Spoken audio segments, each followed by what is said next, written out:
Come for me, man, me losing you is all I fear.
Monsoon season and the 2020 World Series of Poker have a lot in common. Coronavirus can't stop them, both are great reasons to stay inside, and neither seem like they will ever end.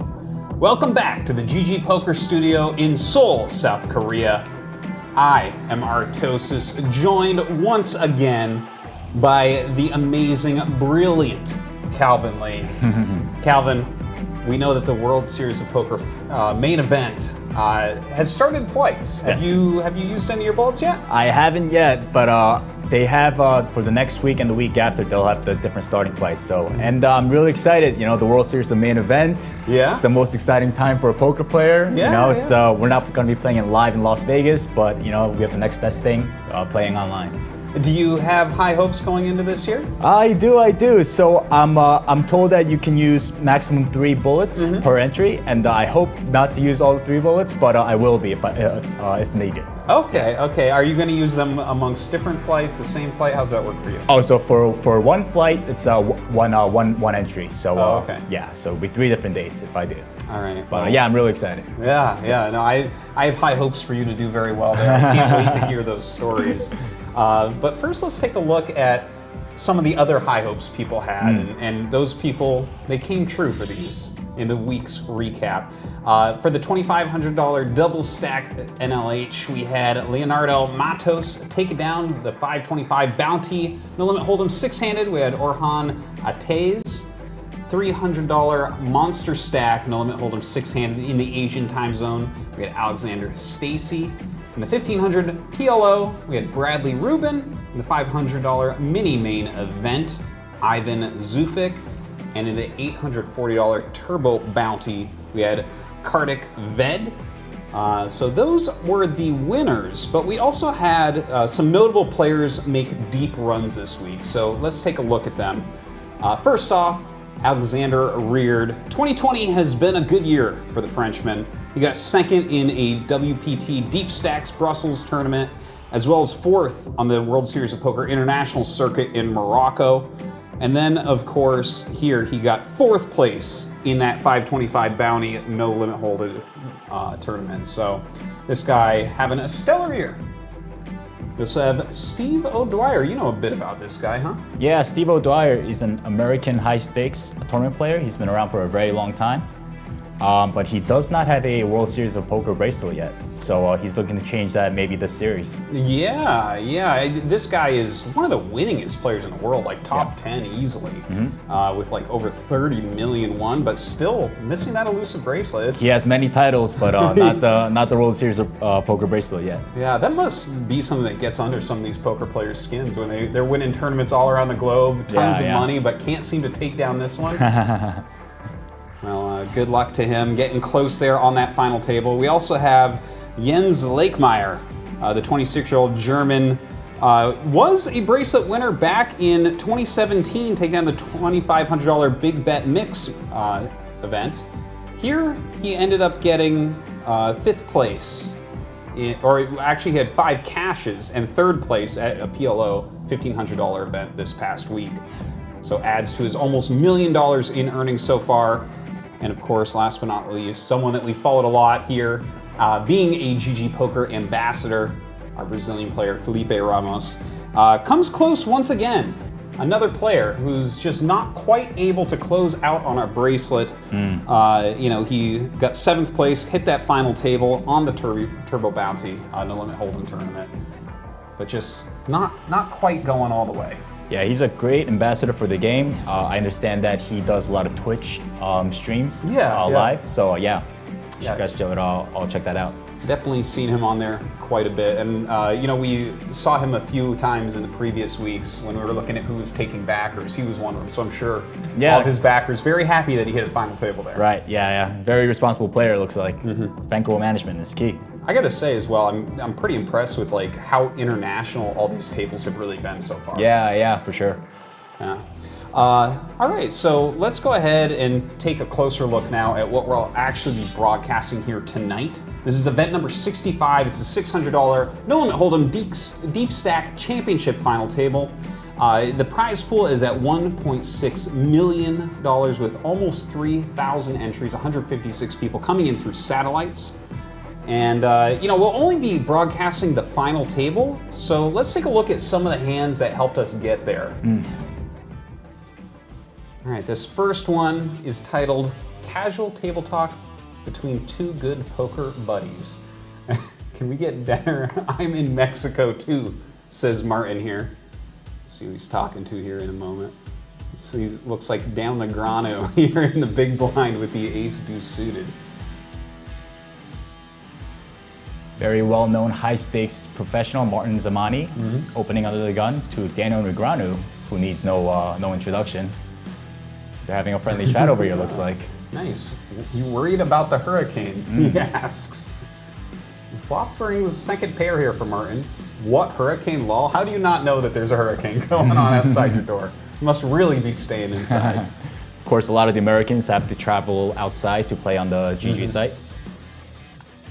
Yeah, I saw actually on some of these guys' social medias, like Daniel Negreanu's Twitter, it was like pretty crazy the winds he was showing outside his windows there in Mexico. Oh my God, look at that river. It brings the third queen for Martin, and Daniel hits his flush. Yeah, Daniel bets half pot, and let's see if Martin raises or just calls here. His hand is very underrepped, so I wouldn't be surprised if he goes for a raise. Look at this, it's middle of a conversation, middle of a hand. What? There's a hurricane? There's a category 4 hurricane hitting. Almost got a live poker kind of feel, this hand, huh? Yeah. Just casually talking. Oh, and there's a raise. Oh, this is so funny. I like this, how they're talking to each other while re-raising each other here on the river. Oh, wow, and Daniel goes all in. Which is good. I think, it's, he should never be behind. Could be lower flushes, could beat a queen. His friend here not too happy about that push, huh? In a very tough spot for Martin. With the trip queens. Of course, he's using his own emojis here, Daniel Negreanu. Yeah, he's getting very good odds, but I think he can find the fold here. It's not really a bluff spot. We'll see what he does. Oh, and look at this constant chatter. It's so funny. Do you chatter much at the poker table? I don't actually, but I love seeing the chatters. Yeah, no, this is what makes it so entertaining to watch. Yeah, for sure. Yeah. This is pure entertainment over here. You're bluffing, I'll be so mad. Sounds like Martin's leaning towards a fold. Yeah. Still thinking about it. He's really using up that time bank. You can just really sense his frustration here, can't you? Yeah. It's kind of extra funny online, right? Because I could see if you're doing this in person at a poker table, that maybe your opponent can give you away some sort of tell, but just sitting there behind his computer, there's no way, right? Wow, he's really letting that time run down. And I think this is pretty early in the tournament too, so the two pros are having a little, jab at it, having some fun. Yeah, that's a new thing on GGPoker, where you can take a little tiny snippet video of yourself doing something. And you can send it to the whole table. It's a very cool feature. Yeah, that is kind of awesome. Yeah, it shows the queen and Daniel shows the nut flush. Well, that's how you know he's a good friend right there, showing the nut flush, because he knows how badly that hurt Martin right there. Some nice hand clapping going on. Well played hand. All right, the next one, WTF FML. I think there'll be some fireworks here. Yeah. All right, so it looks like garbage hand here under the gun. Gonna throw it away. The King Jack from Sushi Janushi, a great ID. Min raises it up. On the bunt, we have that Ace-8 suited calling. Small blind at 6-8, calls as well. And Ace-King in the big blind. Pretty loose call on the small blind. I know you're getting good odds here to a min raise, but 6-8 off is just not the hand that you want to get involved here, I don't think. And Ace-King, we should see a squeeze. Oh, he re-raises to 8,000. Makes sense. Okay. Sushi Janushi, thinking about it a little bit, throwing away that King Jack, not looking so hot now. Fold from the Ace-8 as well. Kunkuwap with the 6-8 though. Oh wow, I guess. And just calls it out. Okay, yeah, we're playing some poker. Let's go. Yeah, King 7-3. 6-8 off, no problem. Oh my God, wow. And he only has running draws and he pushes all in. Wow, what was that? Oh my God. And the call, 5 on the turn. He's not gonna get it, is he? He's got 8 outs, man.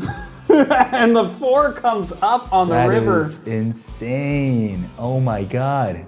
It's like he knew. It's like he knew. Yeah. WTF FML is the perfect title for that hand, I would say. All right, which hand is the favorite is our third hand here. Okay. On the button here with King 7 suited with the min raise. Yep. Jack Salter in the small blind with 9-8 suited. Well-known British pro, Jack Salter. See what he does here. Call or raise. And he does raise up to 4,200. Quick fold there by the big blind.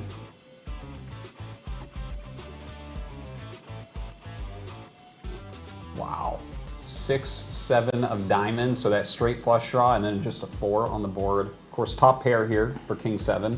Which hand is the favorite? Yeah, to answer the question, it's the 8, 9 of diamonds. All right. For sure, 100%. All right, so Jack just checks. Any diamond, any 5, any 10, any 8, 9. That's out about a third of the pot there. King 7 top pair.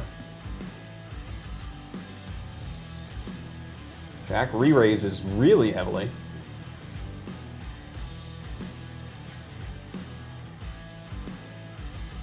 And just a call, ace on the turn. The button is not a believer. There are a lot of draws, so. Yeah, well, I guess that is what he's on, right? But that does seem like a hell of a lot of draws. Yeah. Just pushes all in here with those draws. And the King 7 calls. That is a lot of outs. You guess there. Yeah, you can see that Diamond. 52 to 47. Oh, Ooh! a straight flush. Straight flush, not so bad. All right, that is how you want to win that hand. All right, our fourth hand. This just isn't fair. That's like my motto. All right, we have a raise under the gun here with ace deuce suited. He has a 0 VPIP. So maybe he just got to the table, but maybe he's quite tight as well. Fold Tikuo here with ace king suited. Yep, should see a 3-bet.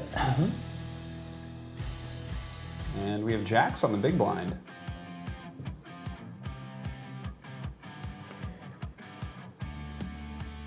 Does elect to cold call. It's not the greatest of spots when the under the gun opens and gets 3-bet, and you have jacks in the big blind. Yeah. Yeah, you're not winning much by the 4-bet here. It really depends on the villain, but decides to overcall. And wow, look at this. Those are some interesting hands. Ace deuce on the flop. Wow, Robbie Mack with his ace deuce. He's brilliant, isn't he? So bet out from the ace king. Yeah, Kitty Quo, no reason to. It's a good board for her. Good board for her range and her actual hand. Ace king. Let's get some value. That's ace. Wow. Oh my Yep. God! The king on the turn.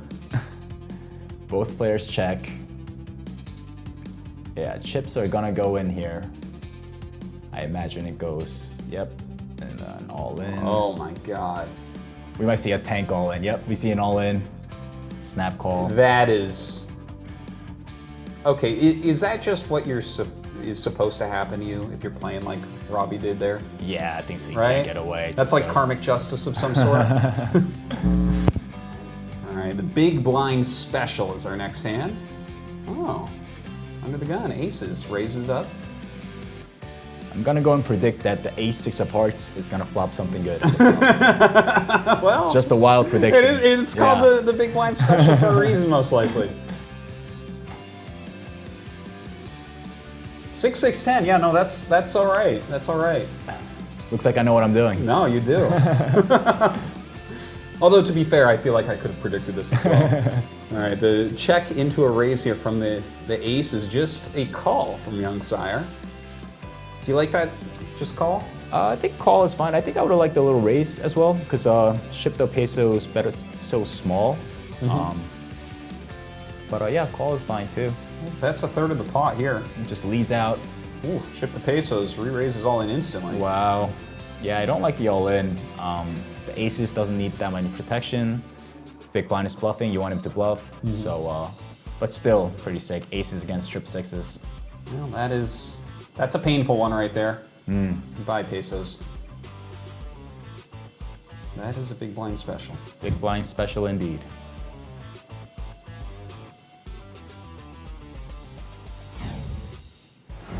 All right. So those are our highlight hands. Any of those stick out to you as being amazing? I really like the 8-6 offhand against the ace-king. Yeah? Yeah, poker's still alive and well, it looks like. Poker is alive and well. That's a really good way to put it, actually. Yeah, I like that. It's without hands like that, then people like me would never play. Great to see, those, it's those blow-ups or whatever you want to call it. You know, it's good to see, yeah. And the karmic justice as well. I'm loving it. So yeah, those are just some highlights from this tournament. We are going to be jumping into the final table pretty soon, but first let's take a look at the players that made it there. All right, first up, we have, well, you can see there's 34 big blinds on the big stack, all the way down to 9 on the small stack. And our chip leader going to the final table, Ivan Banik. AKA 00 Coel. He's won about 355K. He has 3 small cashes in the World Series of Poker this year. And he actually was a 2016/17 WSOP International Circuit champion. Won about $250,000 there. So some strong play. Here's one of the important hands that got him here. That's him with the King Queen right there at the top. Does do the min raise. King Queen behind him folds off. Go around to the button here. Ace 8 just folds. Jack 10 from Gog and Ho. Should just see a call and probably take it to the flop. And that's what we see. Jack 10 9 flop. Top 2 pair against a flop straight. Gog and Ho checks.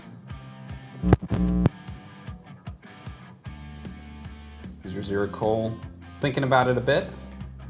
Thinking about what sizing to use. All right, 177,000. About a third pot. And we should just see a call. I wouldn't like a raise. No? If he does, no, because yeah, there's a lot of straights. It's very drawy board. You want to play some turns and rivers. Well, he does just do the flat call there. Picks up a 6 on the turn.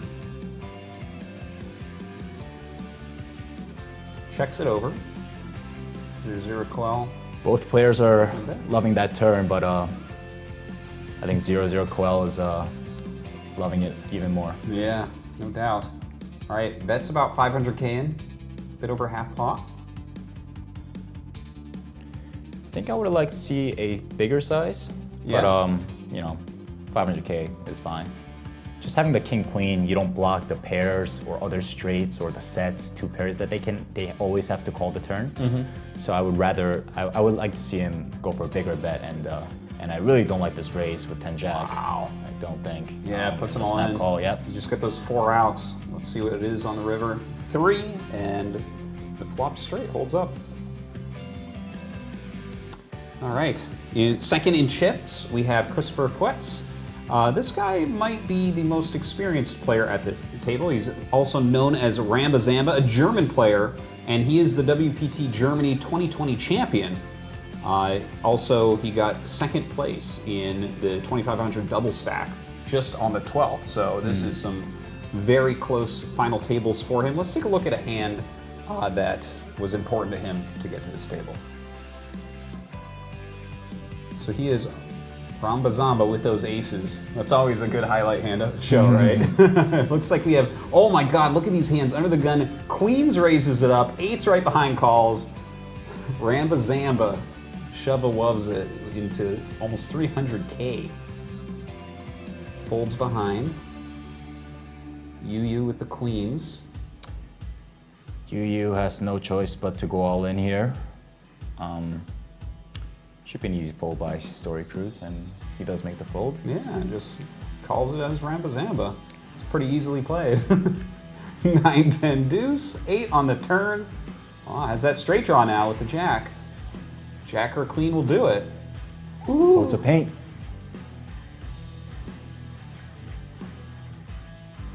Oh, it's a queen. Oh. That's poker. Well, yeah, I guess I didn't see the title at the beginning of it. Oh, man, should have known. All right, well, I wasn't expecting our hero for the hand to Yeah, I thought he was going to win, but... All right, mixing it up on us. All right, up third in chips, we have Stanley Saul Topple. This guy is AKA Donkey Fish from South Africa, even though he's playing here with the British flag. He's won about 130K and has 3 cashes in this year's World Series of Poker so far, but none of them too big. Let's take a look at a hand that helped to bring him to where he is here. So there he is in the big blind. He's got that King 8. Easy game here with Ace Queen suited. King 8 double suited, as I like to call it. Double suit, that's right. He's got 2 flush draws. 2 ways to make a flush. You're so optimistic. I can't wait to hear how your bullets go in the main event. All right, flops top pair here. 8-3-7 board. Top pair with the king overcard and the backdoor hearts draw. Very good flop for him. Yeah, there is one of those flush draws you were talking about. All right, easy game. That's about 4th a pot here with a 330K. Don't think I really like this bet from easy game. It doesn't really have much going. He calls it pretty quickly there. Turn comes 7, pairing the board. Check from Donkey Fish. Yeah, no reason for easy game to bet here. If he's ahead, he's ahead. A lot of draws out there. Yeah. And another 7 on the river. Donkey Fish has got to feel he has the best hand now, most likely. He could bet some kind of a block bet or something bigger. Okay. All right, 1.5 mil. There are a lot of draws missed, so I guess he's going for that. A lot of straight draws. Obviously, the straight draws, the hard draws missed. Easy game's thinking his ace queen high may be good. We'll see what he does. Just thinking about it.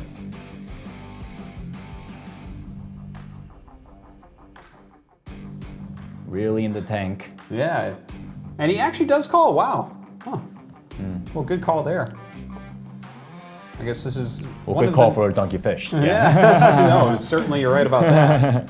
All right, good on him. Our next player, it's Ivan Allen Constantine, and his ID is Ivanson13. This guy's from Romania and has won about 125K, the majority of which was actually at an event this year in Nova Gorica, where he won $85,000. So just now coming up, let's take a look at his hand. So he is Ivanson. And that is the 6-7 off in the small blind that we see. Folds around to the small blind. Got a lot more chips than that big blind right there. Yeah, we'll see if he just completes or raises it up. He's got the chip stack to do so. And he just puts them all in. Ace 8 in the big blind. It's kind of a short sense. stack. Yep, he only has about 5 big blinds-ish, so, yep. All right, let's see it. He needs some 6s and 7s. Jack, Deuce, King on the flop. 7 on the turn. Oof. Turns the 7 with the pair. Looking for an ace or an 8 to stay alive, and that is definitely not it. Another king comes down to the board. And there you go. Yep. All right. To make these runs, you gotta, you gotta win some of these hands. Yeah. All right, we have next up Dmitro Bistrovzorov. All right, an excellent name. His AKA is Too Bad. He's from Ukraine. And this guy I couldn't find really any information on. He's won about $555 live. Okay. So definitely a newer player. I love the ID though. Too Bad.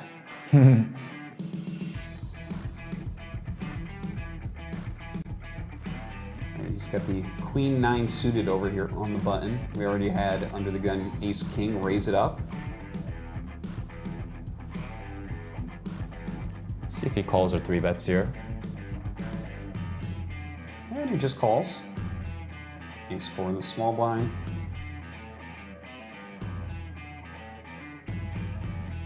Viz thinking about it. Yeah, he's going to continue his hand. Oh, wow. Oh. Just surprising fold. Suited ace. There are twos here in the big blind. Guess he only has 20 big blinds, but yeah. Decides to save his chips. Oh, Ivinson. Is this something you want to speculate with there? Oh, yeah. Closing the action, pocket twos, you know, hope to flop a two, make a set. Yeah. Well, look at this flop. 3 clubs. So that gives the nut flush draw to the Schrocker. And too bad just flops that flush. Yeah, this is an action flop for both of these players. All right, bets out. About a third a pot here. Of course, Ivinson gonna fold those twos. Doesn't even have the 2 of clubs. Really nothing there. Schrocker pushes all in. Pushes all in with his ace of clubs. So drawing live. 7 on the turn. And an ace. Well, he pairs up, but he is out of there. Pairs up, but not good enough.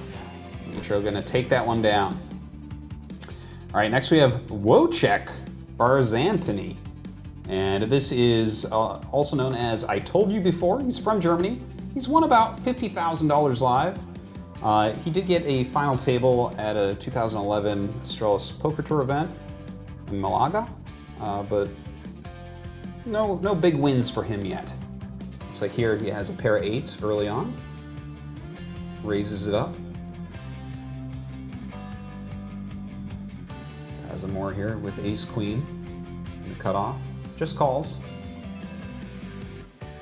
Border Fox in the small blind folds the queen 10. Young Sire in the big blind with ace 10 does call.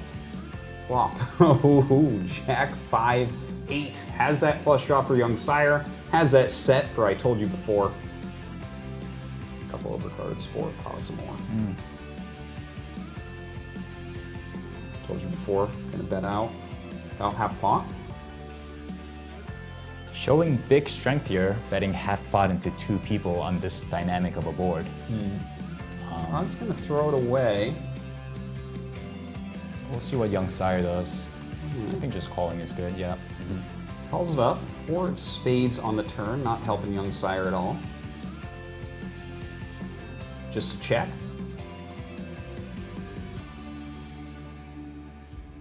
I told you before. Thinking a little bit here. 6-7 gets there, which the hold I told you before should not have. Young Sire could have. This is a better turn for the big blinds range. Well, he bets a little under half pot here, and it does get called. Young Sire not hitting anything, and the board pairs. I'm gonna boat to I Told You Before.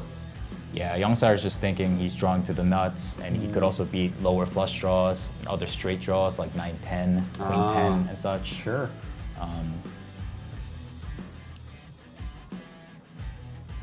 And it should go all in and a fold, I think. Let's see if Young Sire wants to be a hero. All right, bets out. Small bet, okay. Yeah, not too much, not too much.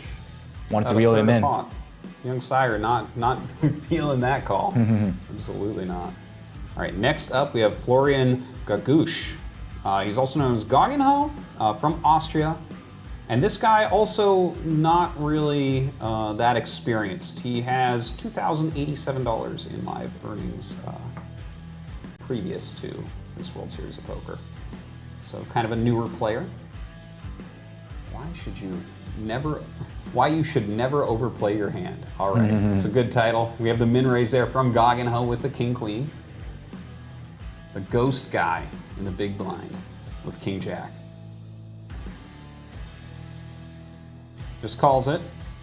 Queen Jack 8 board. Second pair here for the ghost guy checks. Goggenho with top pair. Both players flop a little something. That's a third of the pot here. Yep, it should be an easy call by the ghost guy. Don't want to raise and inflate the pot with his middling kind of holding hand, King Jack. Oh, and Well. as soon as I say that, That's the title of it, does right? look Why it you should never overplay your hand. He's looking for another jack. No other way out. 3 on the turn. And a 7 on the river. Yeah, very aggressive flop check raise. And yeah, I'm not sure about that one. Yeah, not so much. All right, next up, one of our smaller stacks, Matthew Train. He's also known as Yellow Buddha from South Africa. He's won about $34,000, and he cashed at the mini-main event with the World Series of Poker so far this year. Let's take a look at what he gets done here with his pocket 8s under the gun. And he's just going to push all in. He has a very small stack here, as we can see. Yeah, only about 4 big blinds. Very standard shove. There's some folds around.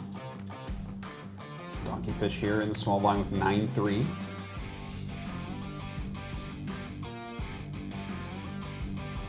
Just folds, I told you before. Queen 6. Getting good odds. Only 3 more big blinds to call. But yeah.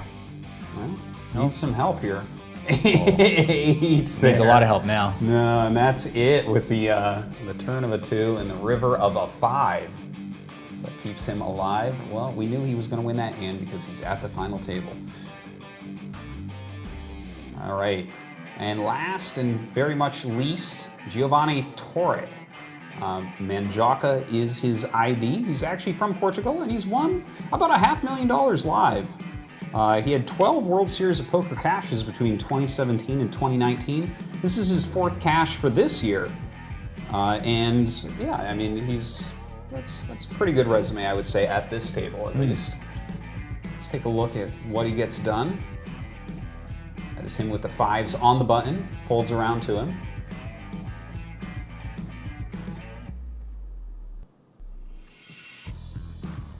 All right, gonna go ahead and min raise. Ace 8 in the small blind from Mina G. Shoves it all in. 2-7 from Border Fox. Folds it. And Jaka should call, and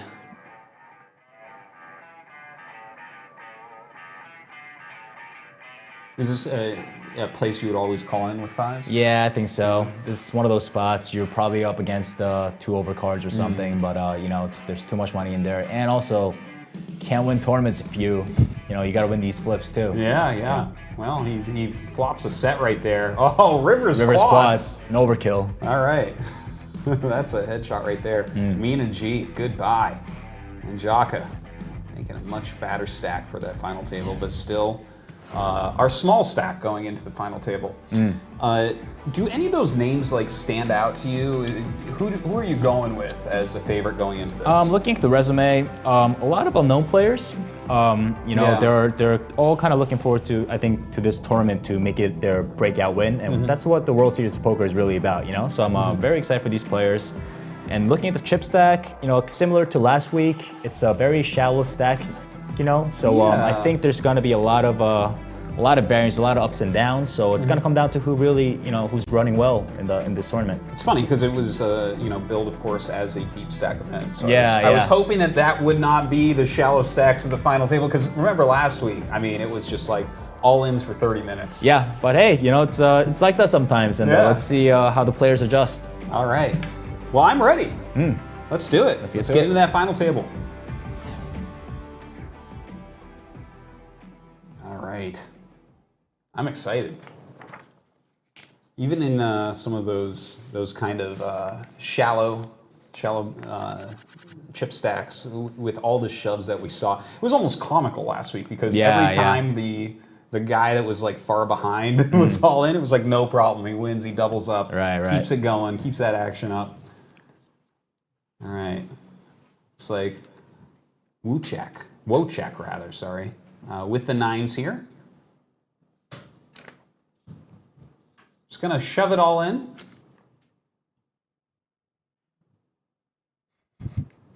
Our first hand at the final table. Shoving all in with the pair of 9s. It's comforting almost. It feels like home. I'm getting used to this. Yeah. Just going to pick that one up right away. Florian with a 3-9.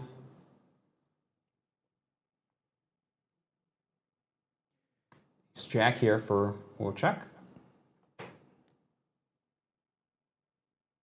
And he's going to raise it up a little over 2 big blinds. Holds around to Matthew with 10-4 in the big blind. And just folds as well.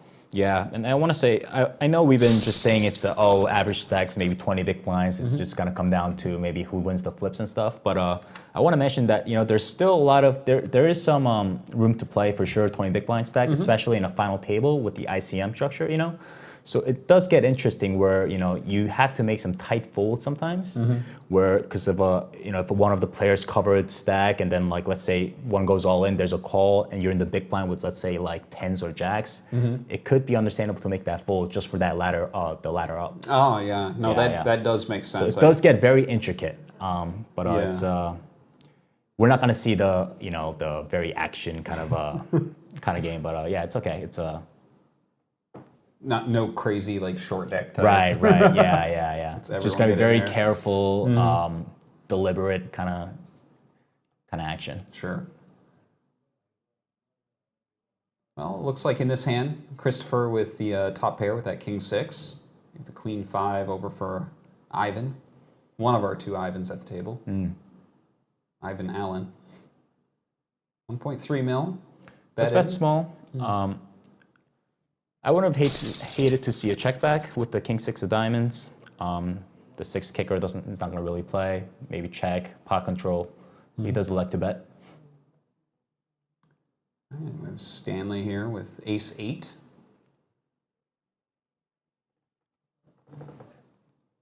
Giving it a little bit of a thought.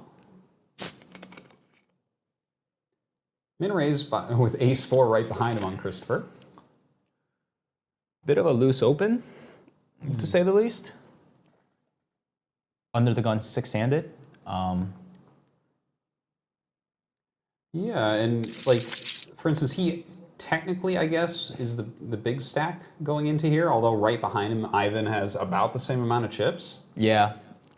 Looks like it does get called by Florian with the king-deuce. 6-4-2 on the flop, so middle pair against bottom pair.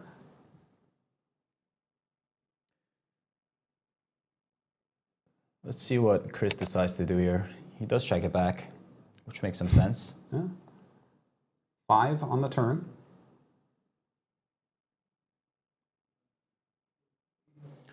I would like to see a small bet by Florian. His hand needs some protection.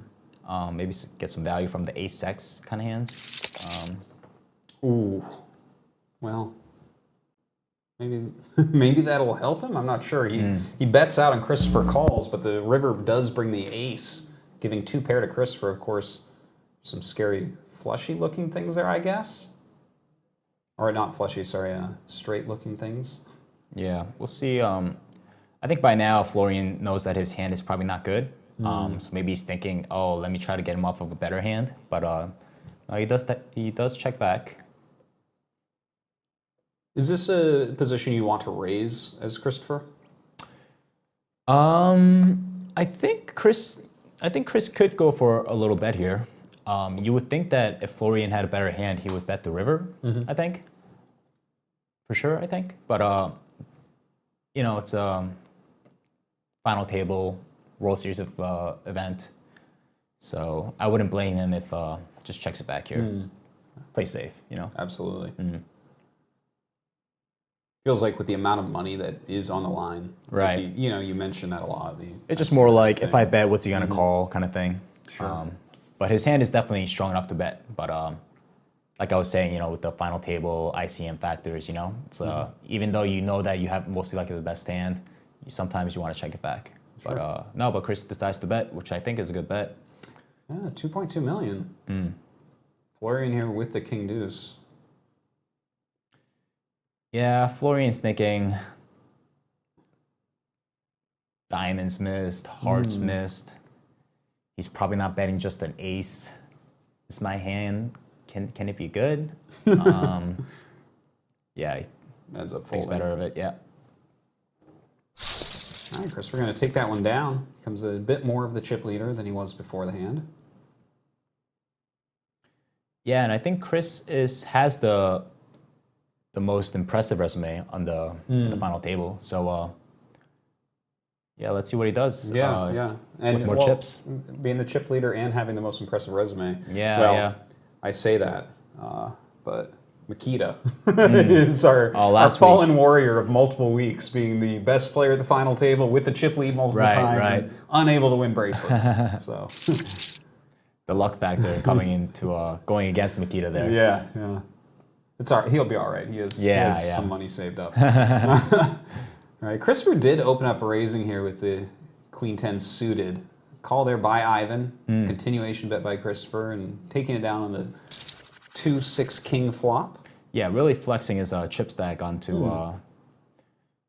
the rest of the players. Yeah, Chris has a pretty sizable chip lead now. He's got about 40 big blinds, a little bit over. Yeah, watch out for him if he keeps winning these pots. He could really bully these short stacks, as we saw last week with our friend Ormo. Remember him? Yeah, he was just going all in. Yeah, totally. Just pressuring on the smaller stacks. He was great. He really made that something. Matthew Train here just pushes all in for 5.5 mil about with his pocket fives. Re-raise all in from Ivan in the cutoff with ace queen. Yep, standard plays by both. Matthew Train had less than 10 big blinds. Ooh. 6, 7, 8 flop. A 5 comes up on the turn. Oh, give us a 4 or a 9. Come on. No. Oh, a 10. All right, Matthew Train going to double himself up there. The ace queen, not going to do it for Ivan. Yeah, drawing for a chop is not a very good feeling. No, it's not. But when you hit the chop, I think you're probably going to be pretty happy with it. All right, Ivan Banik here with king 8 suited. Going to do the min raise, early position. Re-raise all in from Giovanni. Giovanni is our short stack. Has that ace king. Yeah, the king 8 of spades, I think it's a pretty loose open with a lot of shelf stacks behind. Remember, we are playing 9-handed here. You really have to be careful with what you open, especially from early. I always wonder about that. I feel maybe this is just random, but I feel like a lot of the times when I see someone win a hand, the next hand they play. I just... All right, he does go ahead and fold it. Running hot. All right, Giovanni picking up that pop.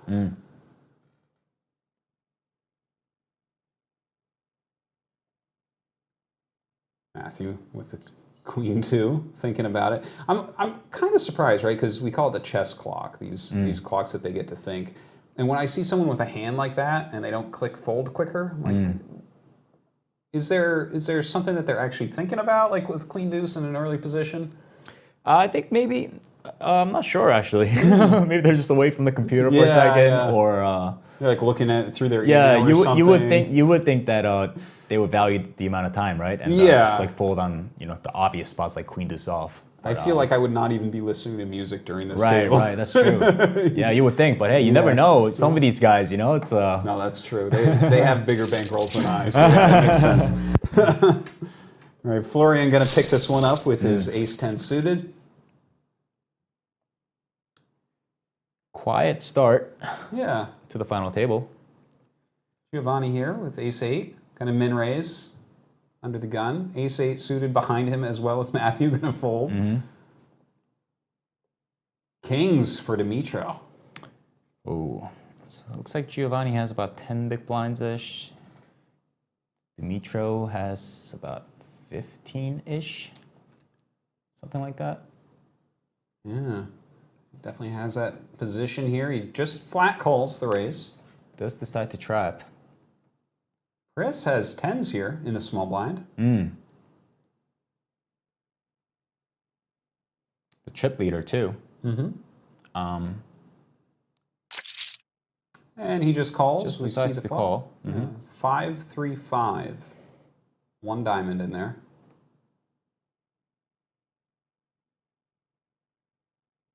Chris just checks. Giovanni thinking a little bit.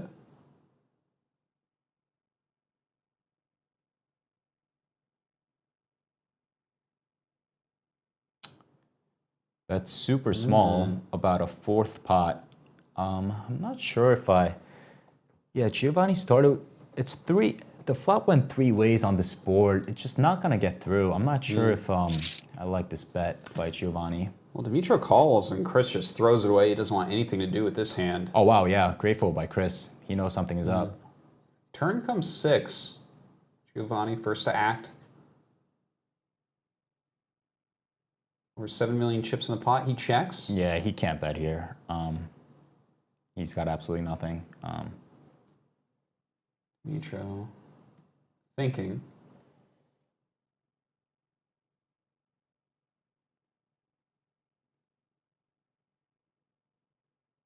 How sure do you think Dimitro is that his hand is good here? Because he just checks there. Yeah, he's got to be good. But you know, looking at a pot, there's 7 million in the pot, and Giovanni only has 4 million. So actually, it doesn't even matter if he thinks it's good or not. The money's just gonna go in if so. Gotcha. But yeah, he should be thinking he has the best hand. Well, the river comes a 7 of diamonds, so that doesn't do anything for Giovanni's hand here. Yeah. Oh, I don't like this. Yeah, he just shoves all in. Dimitro calls very quickly there. Yeah. And that's going to eliminate Giovanni first. Okay. Or 9th place finisher, huh? You know, let's take a closer look at that hand. Oh, yeah. Okay, yeah. If you would, analyze that for us a little bit, because it seemed a little bit strange, I think. Yeah. So yeah, let's take a look at that hand.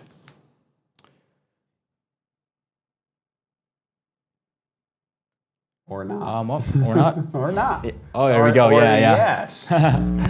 Yeah, so we see Giovanni opening up here. He's got about 10 big blinds, folds around to the cutoff with Dimitro with the pocket kings, and he just flats with 15 big blinds. So there should be alarm bells going on if I was in Giovanni's spot. You know, I raised under the gun, and this guy with the 15 big blind just flat calls me. And Chris sees that in the small blind as the chip leader, and he's got pocket tens. And he's thinking, like, what is going on here? Under the gun raises, the cutoff calls. So he takes the safe route, and he just calls, and we take the flop three ways. Flop 5-3-5, Chris checks. Giovanni bets here, which I'm not sure if I like that much. You know, just being the shorter stack too, and I think it's very optimistic for you to think that it's gonna get through, you know? I think Giovanni was thinking, you know, he's gonna go for a little under the gun steal and maybe get it through or get a heads up with the big blind. But that plan fails and gets called by 2 spots. I'm not sure if I really like this bet here. No. Okay. Giovanni bets, Dimitro, you know, he was slow playing the kings, no reason to raise now. Just calls. Chris, he's all right, I'm done with this hand. You know, it's just like, what is going on here? Pocket tens, you know what? I'm done with this hand, and he folds. Yeah, you seem to really like that fold too. Yeah, I mean, it's an understandable fold, you know? It kind of makes sense. Turns a 6, Giovanni should give up, he does. Dimitro here, like I was saying, pot is 7 million, Giovanni only has 4 million. He could, I would like to see a little bet, maybe like a small bet, just to get value from, you know, your 9s and 10s, or get ace highs to fold, some for protection. But you know, Dimitro checks. And river here, yeah, I really don't like this bluff by Giovanni. He goes all in.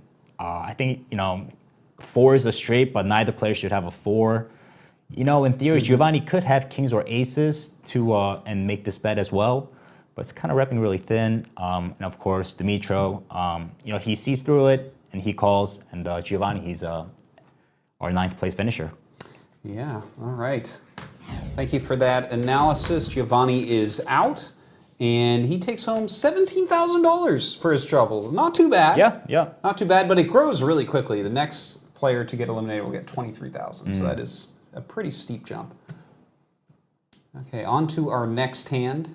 Folds around, we're on the button here with Chris. He has ace-6 suited. Does the min raise, fold from the small blind. Jack-3 here in the big blind with Matthew.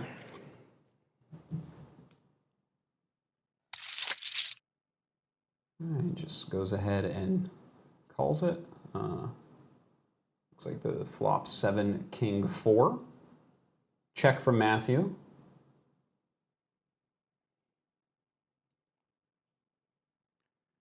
Chris bets out 780K. Yeah. Fourth. Good bet. Chip leader bet. Just a flop that big blind's just not going to do much about. And he just has to fold.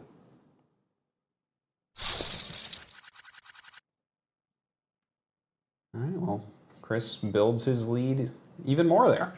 26 million chips in front of him right now. It's in the cutoff, has ace-7. Does that min raise once again. Yeah, Chris really looking good here. He's got about 40 big blinds. Yeah, we're going to fold to him.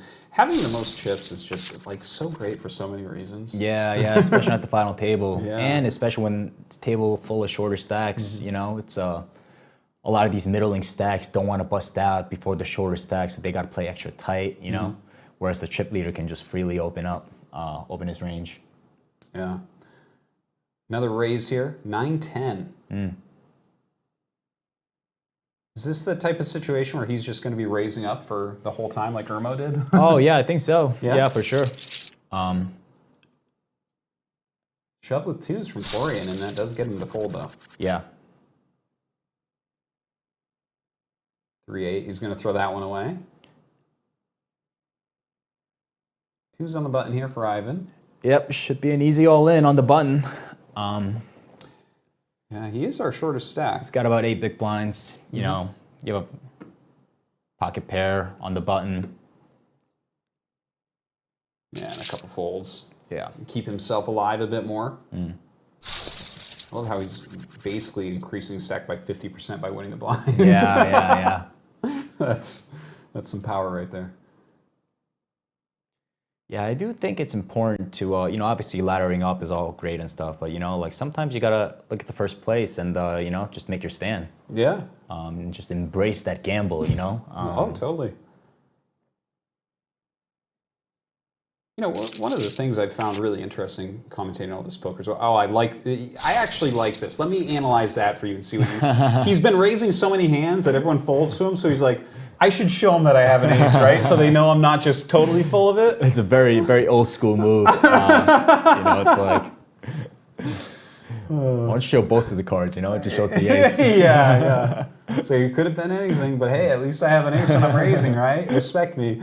Oh, I love it. All right, Ivan here did raise up with the queen jack. Gets called from the big blind. Stanley has ace-9. Flops top pair on a 2-9-8 board. Has that inside straight draw for Ivan. Kind of similar stack sizes, bets out 825K to a 3.3 million pot. Be curious to see what Stanley does here. Very drawy board. He probably has the best hand right now. His hand needs a lot of protection. It's kind of tough playing out of position. Yeah, we'll see what he does.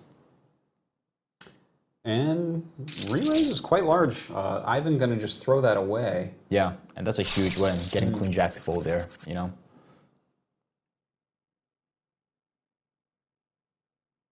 There's some folds around.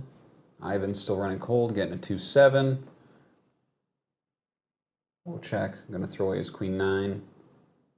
Down to the battle of the blinds. Stanley with 9-8 suited.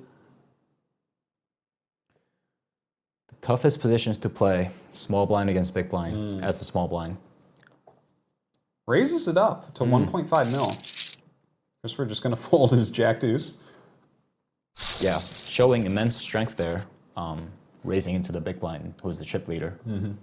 Does take it down. Can't be a happy seat for him. Yeah. We'll check with queen-jack. All folds around to him. Mitro on the cutoff with ace-king. He'll be raising it up, of course. Just calls? Or just calls. Okay. He is our least experienced player at the table. Yeah, I think he was going for a little fancy trappish, which I really don't like. No. Well, he flops that top pair with the ace-king. 3-king-5 board. 6-8 for Ivan. That's out 1.3 million.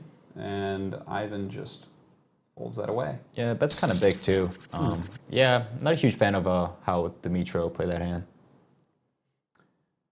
Yeah, kind of interesting. You know, that's something that definitely we've seen happening at these final tables. Like, you can't really say who's going to win when you start, Yeah, but it of always course. feels like the one or two players that like you've heard of, and you're like, oh, these are kind of the guys. It feels like we watch them play a very solid game, and a lot of times they'll become the chip leader and stuff. Whether they win or not, that's another question. But Right. the skill really seems to show through. Yeah, it's about putting yourself in a good position. You know what I mean? Just playing well, letting the luck come to you. You know, just control what you can control. You know, which is just playing well, sound poker. You know. Yeah. Well, is this sound poker right there? The Yeah. shove all in with the jacks on the big blind against the cutoff raise of king queen. And gets the king queen fold, which is a huge win. You know.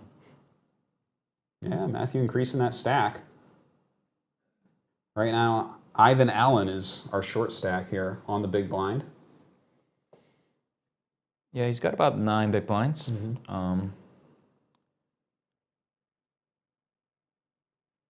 Florian just pushes all in, about 10 million chips. Ace king under the gun. Yeah, shoves with ace king makes sense.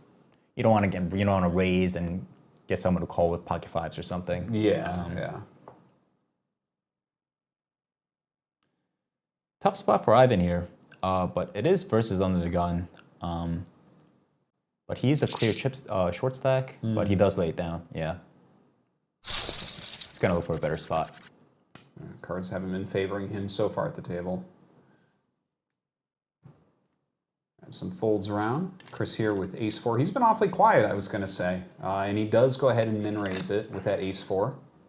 Folds around. Small blind. King three suited here for Ivan.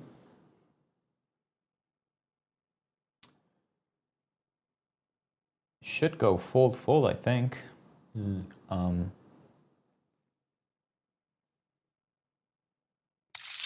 Florian calls with calls. 3-7. And we get a jack 2-6 board. Yeah, I think this is kind of a, he's getting good odds, and in a regular setting, it would be a call, but there's a clear shorter stack at the table, and I think a fold is better, but it's suited, sort of connected, big blind, getting good odds. Can't blame him.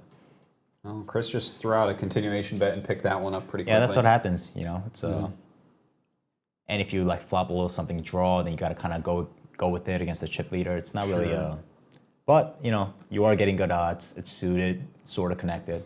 Can't be that bad. A little bit, yeah. Yeah. All right, Dimitro under the gun gets kings, raises it up. Everyone folds. He's kind of quickly built himself quite a stack. He's second in chips right now to Chris. Yeah, he's got over 30 big blinds. Cut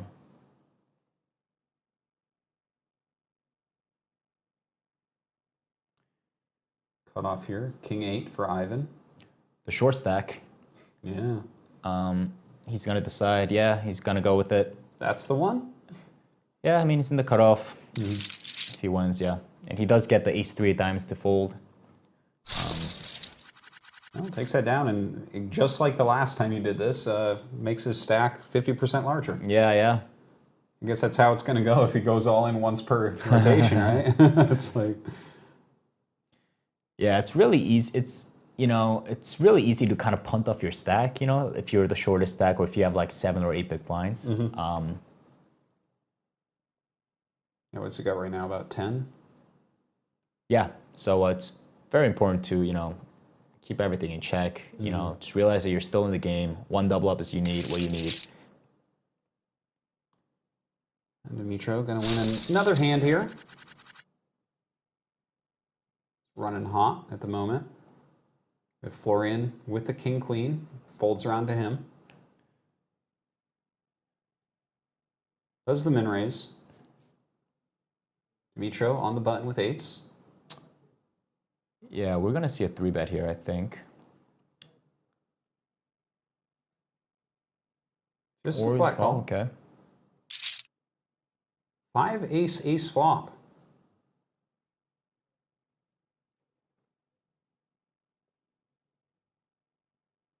Florian, are you supposed to continuation bet here?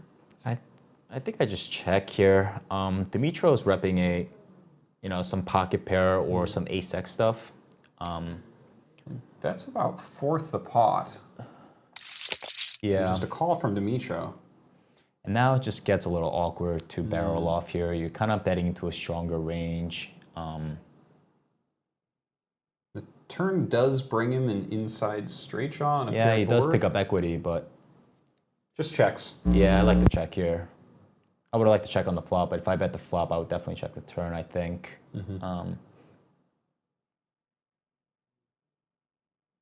Dimitro, considering his options. Yeah, he's thinking about throwing a protection bet, but I don't think his hand is worth that much. So I do like to check back. 3 on the river. Florian is thinking if his king-queen high is good enough to take it to showdown and win sometimes. And Bets he out doesn't. over half pot.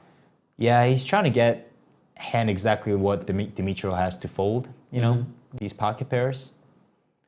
And he does, yeah. Hey, yeah, he gets that fold. Look at that. Do you like that bet and fold size? It's an aggressive play. Like I said, I don't really like to bet on the flop. But you know, you got it done, right? So Yeah, no, I got to count for something. If you win at the end of the, that's for sure. sure. Better lucky than good, right? Yep. But I'm starting to understand your lingo a lot better. Oh, yeah? When I ask you like, oh, do you like that? You're like, it's aggressive. I'm starting to understand. Like, I get you. Yeah. To be fair, in poker, it's way better to be aggressive than passive. I'm going to leave it there. I'm going to leave it there, yeah. Sure.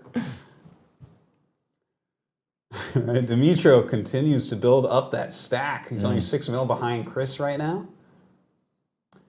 Over to the cutoff, Stanley with ace-3 suited. Puts in a pretty sizable raise, over 2 big blinds. I guess not that sizable, really. Like 1.3 mil, wow. Does seem big though, right? 1.3 mil, wow. That's way bigger than 1.2 mil. Well, but big blind is 600K. Like, oh. Yeah, no, it's not, I love how you corrected yourself there. Yeah.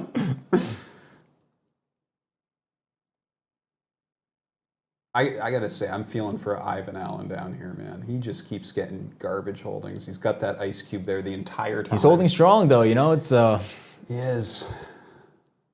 It's so easy, like I was saying before, it's so easy to get a little antsy, you know what I mean? You feel like you have to do something, right? You got like 5, 6 big blinds, but it's very important to, you know, remain composed, you know, just keep waiting, be patient, you know?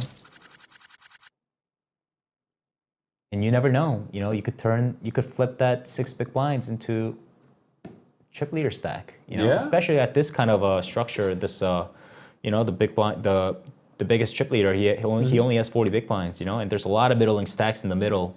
So, you know, your 8 big blind or whatever you have is more valuable than you think. Yeah, no, that is true. One of the final tables we did, Ravid came in as the short stack. He was like, what, 6 big blinds or something? I think less. I think he had like 3 or 4. Damn. And he ended up winning. He spun it up. That happens a lot. Yeah, for sure.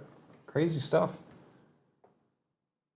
Oh, look at this. Chris goes all in with 7s, and the big blind Florian calls him with 9s. 10, jack, 3 flop, 2 on the turn. Looking for a 7 here, the chip leader is. Not the result he was looking for. And a 3. Yeah, that's not it. And a critical double up by Florian here. Flips around the chip leader stack. So now Chris will have to adjust, and he'll have to play bit more tighter now, being that now he's not a chip leader, clear chip leader. He's one of the middling stacks. Yeah. So yeah, well, let's see if Chris is able to adjust that. Well, Florian now has that chip lead. He's in the small blind with ace-king, but look at this. Ivan finally has something that looks all right with a queen-jack suited on the button. Yeah. This is going to be an all-in. Yeah, but unfortunately for him, Look at how many diamonds are around, too. It's just like... To be fair, Jack Queen against Ace King, it's not that bad. Yeah? Yeah. All right, well, Florian calls him. And the big blind folded an ace, too, so... Oh, no. King and jack on that flop. 6 on the turn, looking for a queen or a jack. Ivan Allen. And that is not a queen or a jack, right? It is not. All right. And he is eliminated. And that means that he goes out with $23,000 in 8th place. Not a bad showing. You know, I'm looking at the chat. There's so many, every time it's one of those like, wow, Artosis does poker commentary. Wow, Artosis, you know, from StarCraft. yeah. That's right.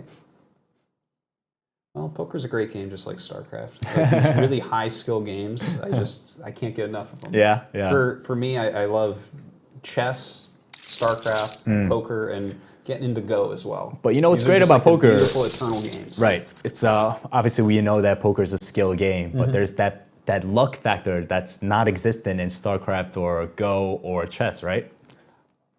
Yeah, well, StarCraft has a little bit of luck, but right. not, But within like if you're a clear totally. right, if you're like let's say that me and you played, you know, I probably have 0% chance of I would beating beat you, you right? in poker more than you'd beat me in StarCraft. Exactly. Whereas in poker, you have a chance. That's what I'm saying. true, You know what I that's mean? true. That's the beauty of poker. There's like, you know, it's a clear skill game, but there's that enough luck factor that anyone can win, you know, one hand or one tournament if they run well. You know what I mean? No, totally. And Yeah. Actually, I feel That's like the real draw of the game, I think.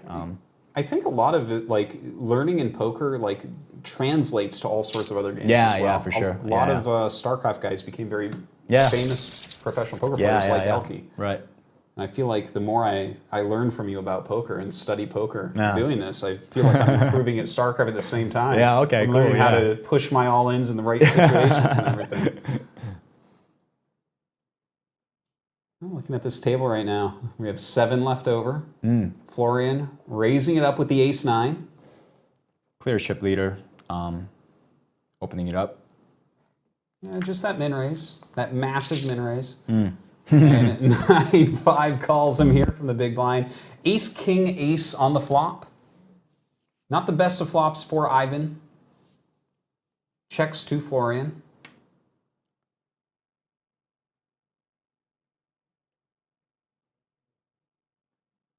And he'll just take that down very easily. Yeah, I really like Florian's game from what I've witnessed so far. Yeah. I like his choice of the hands that he's opening with, the bet sizes on specific flops, like that ace king king board. There was no reason for him to bet big there. He just bet the minimum amount, you know, 1 big blind, because it's just a board that just crushes his range compared to the big blinds where he doesn't really connect. Yeah, I really like what I'm seeing from Florian. Yeah, he's definitely got the deepest stack by far here, so we'll see if he can keep that up. Like we have a battle of the blinds here, ace deuce or 8 deuce against ace 2. Yeah, I really don't like the 19. check back with the ace there. You know, you just got to go for it. You probably have the best hand, and it's not a hand you want to play post flop with ace deuce off. When Ivan is probably completing all kinds of hands, just like 8 deuce suited. You don't want to give him a free chance to look at the flop. Well, right now, Matthew does have the best hand with a pair of aces. Yeah, and it might, actually, this check back might work for him, and Ivan might take a stab at it. This 8 high. And he does. Yeah. That's out almost a little bit over a third of the pot, rather. And Matthew calls. Going to take that one down.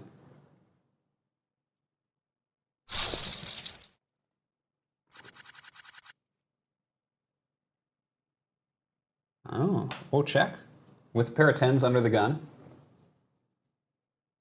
Pushes all in. He's been a little quiet, right? Yeah. I feel like I haven't seen him get involved in a hand. VPIP of 14, so definitely less than these other guys. Goes around in the small blind. Matthew with 9-5. Patience gets rewarded, getting the pair of 10s under the gun. Much needed. And he takes it down.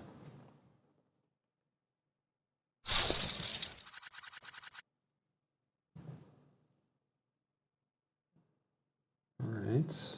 Stanley here. Queen 7. He's been actually very quiet as well with the VPIP of 12. Gonna raise it up to 1.5. Just over 2 big blinds. Bit loose. Very loose, I want to say. He has about 20 big blinds, but everyone has similar stacks. Wow, Chris with the re-raise with the 9s. Yeah. think it's a good aggressive play. Yeah. And Stanley folds.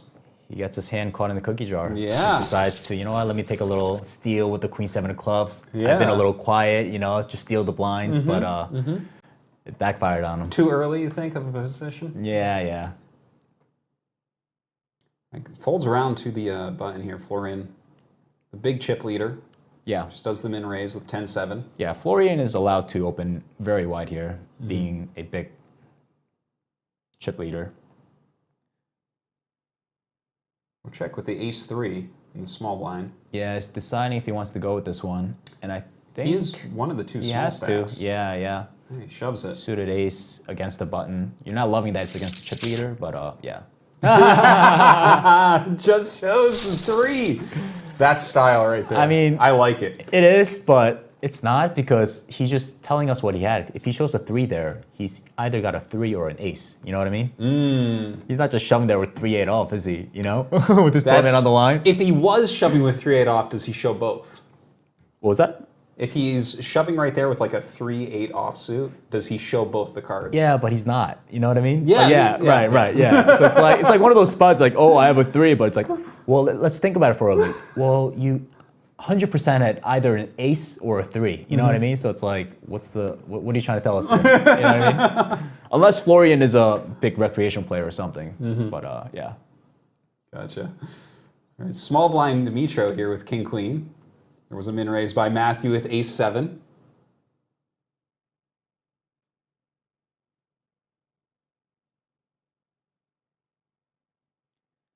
Tough spot for him, for sure.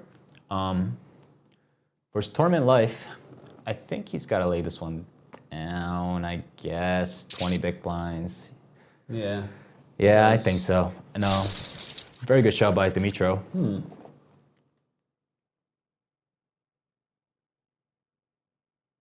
It goes around Florian here with 8-10. Just folding it. Oh, we'll check with ace-queen in the cutoff. He'll definitely be opening this one off. See if he just goes all in or opens. Yep, he goes all in. Fold from Dimitro. Stanley in the small blind with 10s. Yep, he's going to be met with a call. Pocket 10s. I think Stanley's saying his prayers now. You know, before clicking the call. All right, please. We need the one-time emoji. Keep it clean. Got a classic flip here. All right, we'll check. Looking for those aces and queens. 2 king 9. 4 on the turn. Good flop, good turn for Stanley. Oh, and this sweat. Yeah. Oh, man. Ah, 6 on the river. That means Wojciech going to be leaving us. And he ends up winning. Let's bring it up. No, we're not going to bring it up this time. $33,000. $33,000. All right, Wojciech. All right, Matthew saying, all right, another player is out, shoving it all in with ace-jack. Everyone folds around.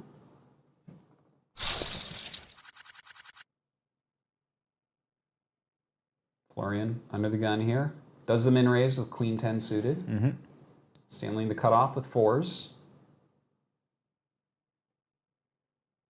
About 35 big blinds-ish. Calls it. Yeah, he decides to peel on the cutoff. They could go either way. I would call on the button on the cutoff, though, but... What about our small stack here in the small blind with 8s? I think this is...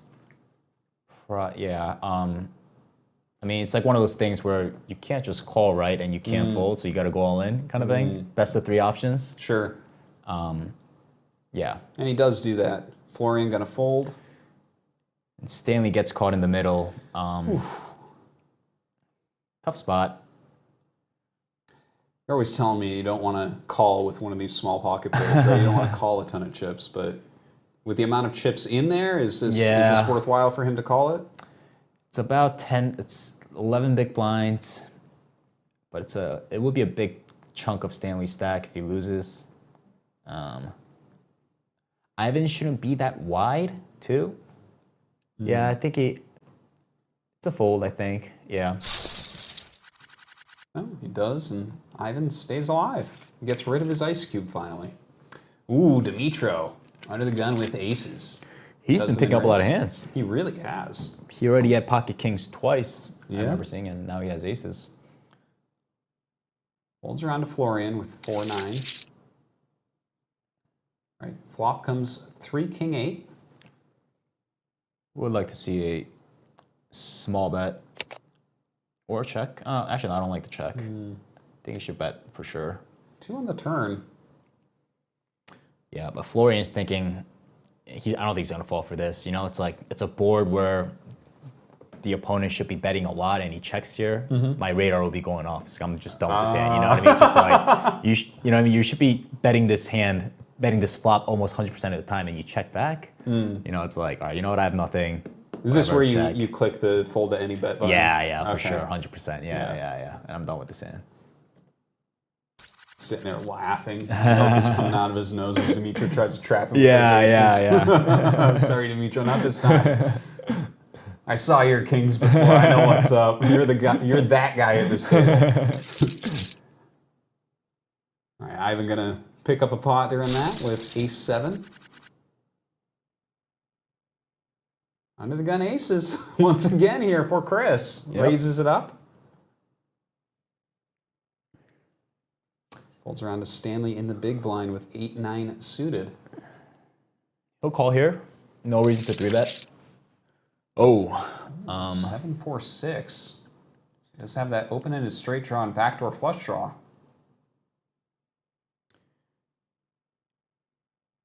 Just checks. Chris checks as well. A heart on the turn, so that opens up a flush draw for Chris. I like Chris's check.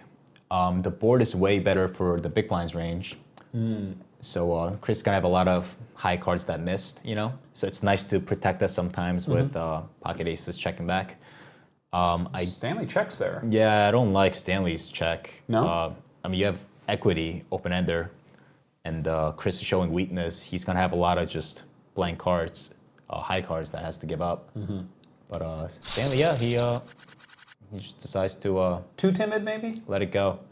Yeah, or maybe he just sees Chris's hand. I don't know. Sure. Ivan here with ace-queen suited under the gun. Yeah, because you'd be thinking you have an open-ender, and your 8 or 9 could also possibly be good as well. So you want to put a bet out on the turn, you know what I mean?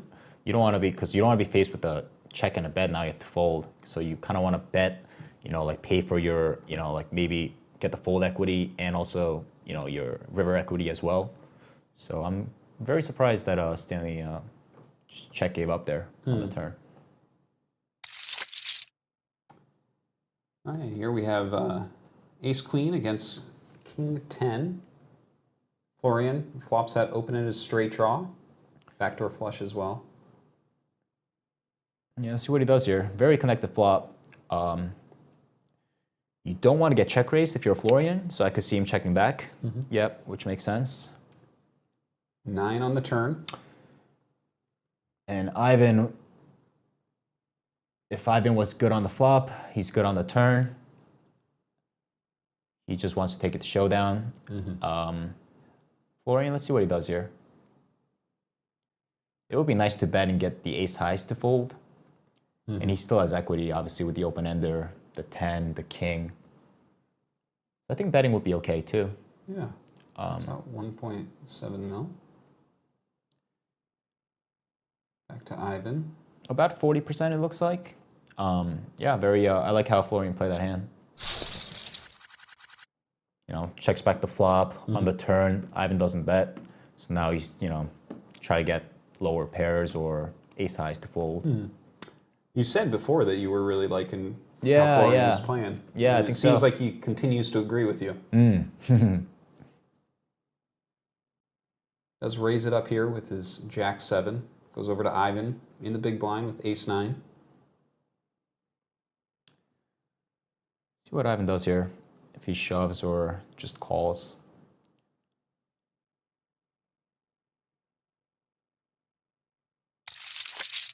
It just calls it out. 2-10 queen on the board. Some running draws there, but no one hits heavily.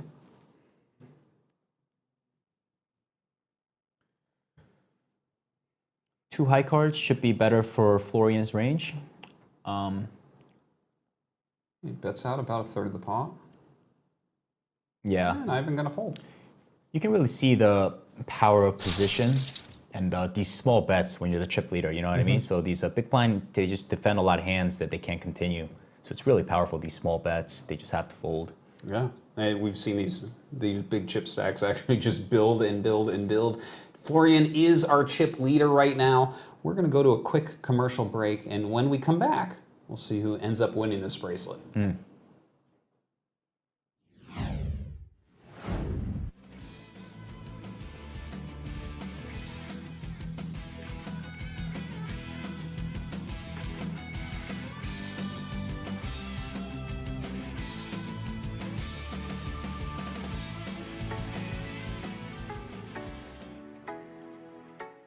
This is the Deepstack Bounty Hunter 500K guaranteed 20K starting stack. Bubble protection on. Staking on. Re-entries on. Ring on. As we have a massive pot underway here. Aces versus eights versus King Jack suited. King Jack suited is, it feels like it's pot committed here. I don't know what you could possibly do. Lucky. But the Daniel Negreanu screaming emote is out. Pistolero, this must be some type of pay jump spot though for him to even tank, right? That is exactly what it is, Maria. You are correct. There is a pay jump at 26. Eliminate Pistolero. Toilet paper to hoarding meat now? I did not hoard toilet paper. I'm just the kind of person that just buys 48 rolls of toilet paper at a time anyway, so I still had plenty when this all went down. There's another major all in here, kids. 3 ways potentially. Could have 2 eliminations if there's a queen on the river. Come on, you're rooting for it, right? I'm just rooting for the carnage. Queen me, baby. Yes! Ooh, dirty. Yes, double elimination. Ace 10 sucks out on Ace Queen. Hey, look at, whoa, what was that? What was, you fucking cowards, what was that? It said ace, for 8th place prize. There we go. 8th is Joe's shitty commentary. All in. Wait, do we have 3 players all with ace king right now? It looks like it, and will any of them fold? No, will any of them make a flush? Crazier things have happened in this game, but not with that flop. Ooh. Oh, someone folded a 9. Chapo has to show the 9. At the Rio, and so All in. He was getting more and more specific. Hold on, we've got this all-in situation. I am William getting it in bad against Mr. Bradley, looking to hit a 2-outer. Now has 4 more outs. Don't do it. Don't do it. Is that one of them? No. No. Queens. Why are you showing a 7? We don't care. Oh, Maria. Maria. Joao once again trying to take out a player with live cards. Gringo has yet to say die, but is going to have to catch up after Joao makes a 4. Even an 8 will do it with no. Gringo finally succumbs to Joao. Joao with King 4. All in.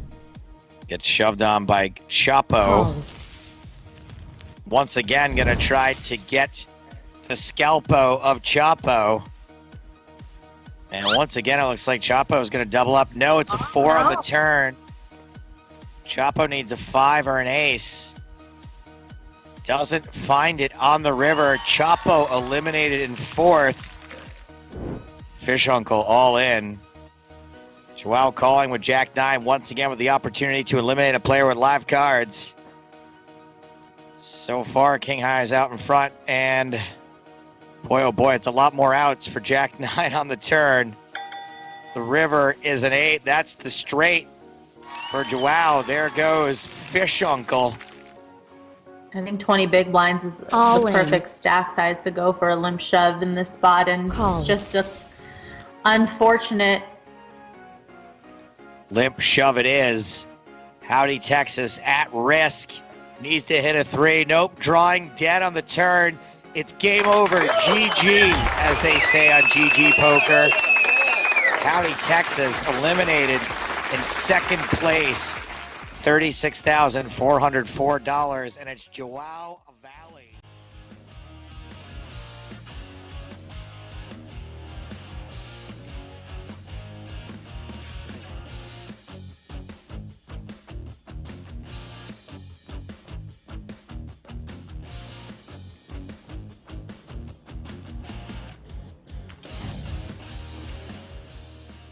All right, we're back. 47 big blinds we just saw there for Florian. Not so many for our small stack here. Ivan had only 9.5 mil. All right, it's looking good. I want to, I didn't guess who was going to win at the beginning. I'm going to go with Florian now, though, because you've been praising him to the high heavens. He's got the chip lead right now. Yeah, Seems I think like a good bet. if cards go well for him, I think he's got a great shot. All right, we get over here, the small blind and our small stack with 8s. Ivan just pushes all in. Matthew with king 5 in the big blind. Pocket 8s, small blind, a little over 12-ish big blinds.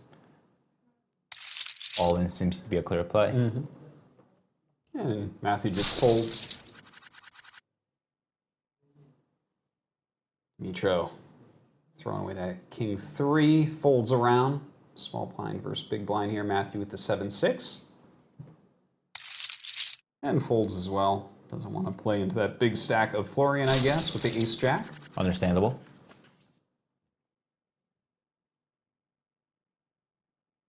Ooh, queens here for Chris. Does the min raise. Florian in the small blind folds. King 7 for Dimitro.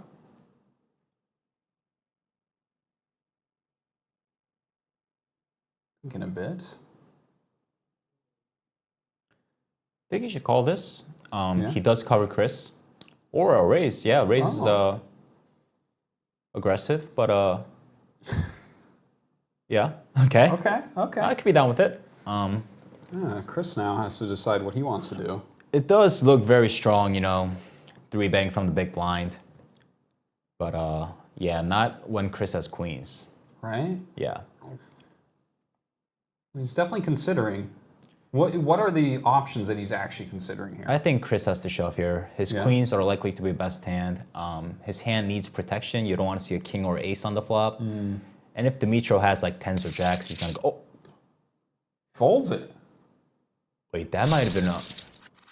No, I don't... That might have been a...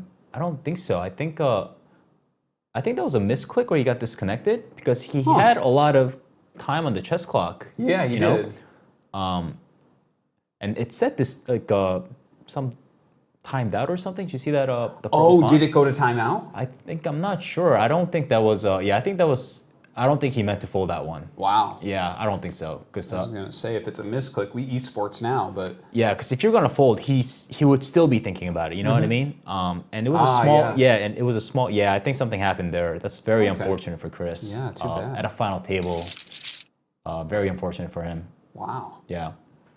Mitro, though, he gets that fireball next to his name now. Things are going well for him. Couple of kings, some aces, winning with that re-raise against a possible timeout. Nothing can go wrong. He's thinking like, yeah, king 7 off, I did it. I got him to fold. He's feeling good. He's got the fire, Yeah. Amazing. Here's the second biggest stack right now. Florian continues to hold that chip lead. Matthew under the gun with ace-6. Holds around Dimitro, another pocket pair here with 8s in the cutoff. Dimitro just getting all kinds of hands. Pocket 8s, pocket kings, pocket aces, getting queens to fold pre-flop. Yeah. It's maybe he's just destined to win. I don't know. He does min raise. A call from 10-9 in the big blind. 3-4 jack comes the flop. We'd like to see a small bet from Dimitro. His hand needs protection, and he could get valued from worse. Yeah, bets a little bit under third the pot, and Ivan going to go ahead and fold that. Yeah, nothing Ivan could do there. Well, Ivan seems to have picked up a hand this time.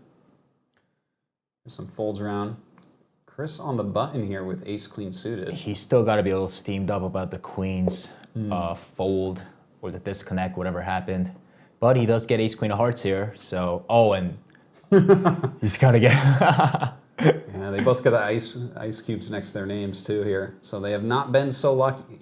But Ivan's got the ace-king of clubs. And he is the small stack.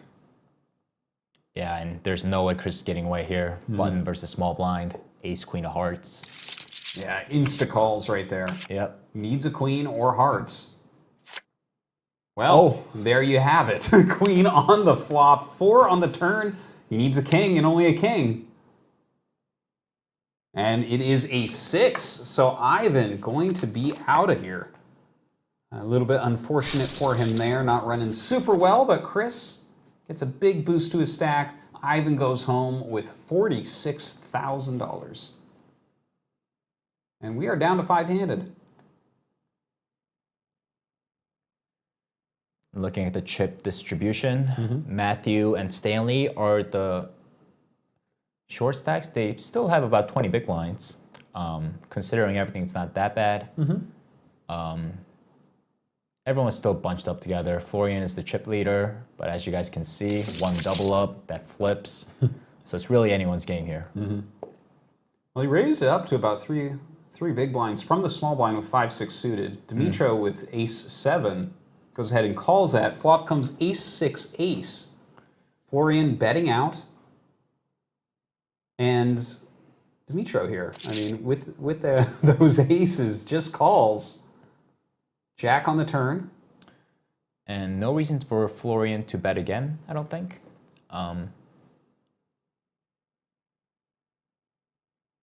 Yeah. Just checks. We'll see if Dimitro lays the trap or slow plays his trip aces. He does check. Checks as well. 3 on the river.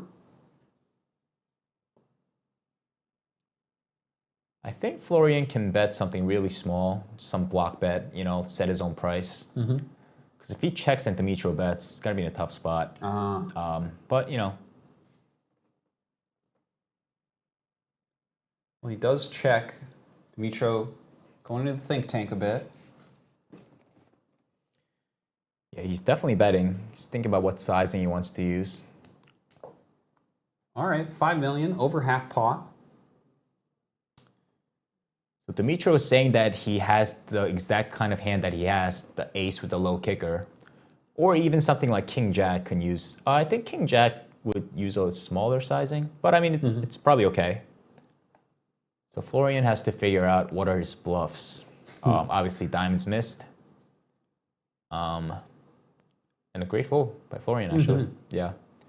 Yeah, because he's thinking if Dimitro called in with king queen or something, he has king high. There's no reason for Dimitro to bet there. You know, he'll just take the showdown. King high might be good. Yeah, good fold by him. So another good play from Florian.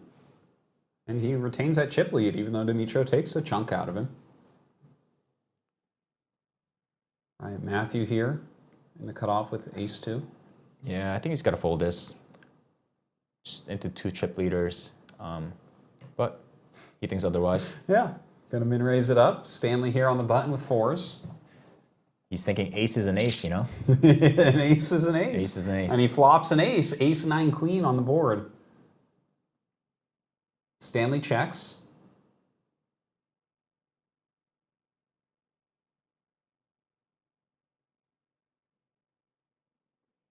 All right, bets out. 1.3 mil. Yep, About a those bet third. small. Third of the pot there, and just gonna take it down. Poor Stanley. He sees some flops, man, but he folds it right away. A loose-ish open worked out for Matthew Train there. Dimitro on the button here with 6-4, throws it away. Stanley with ace-10. This completes. 6-5 in the big blind for Chris. Does decide to go for the trap. Oh, 5-5-10 on the flop. Stanley flops top pair. Yeah, this is rough. Yeah, trip 5s here. A check. Jack on the turn. Chris playing very tricky here. Check from Stanley. He's got a bet now. All right, bets out 800. I would have liked to see him bet a little bigger. Yeah. But you know. Jack there on the river. Check from Stanley. And I imagine Chris bets about half pot-ish. And Stanley, I think Stanley has to call, but we'll see. That's a bit over half pot there. Yeah. 2.5 mil about. Tough spot here. Chris is representing a jack. Jack only, I think. Yeah, Stanley has to call this, I think. It's tough, but his hand is so undervalued. Yeah. Hand with the ace kicker. That was a tricky one right there. Yeah, Stanley was going for the trap, I think. He just completes the small blind and then wanted Chris to raise with, like, you know, whatever hand, like the kind of hand he had, like 5-6 off, just try to steal pre-flop, and he could just re-raise on top of that. But Chris, you know, he checks back and flops the trips, and that's It's a great move. worked out for him. It really did. Yeah. Next hand here. On that flop, we have Matthew with an open-ended straight draw here with his 9-10. Florian with ace-5. Not a whole lot going on. All right, raises. 1.1 mil. Just a call. 7 of hearts here on the turn. That's super small with ace-5 off. It's okay, I think. Maybe he thinks Matthew's going to overfold a lot.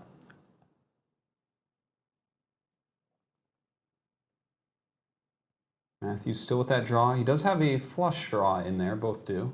Yeah, he had some equity. I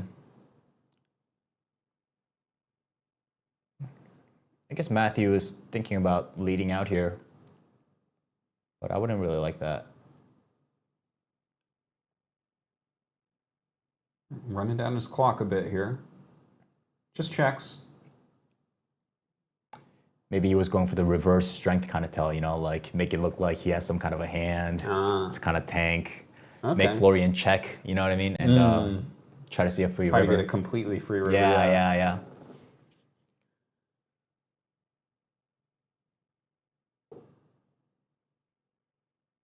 3.6 mil. Over half pot here from Florian.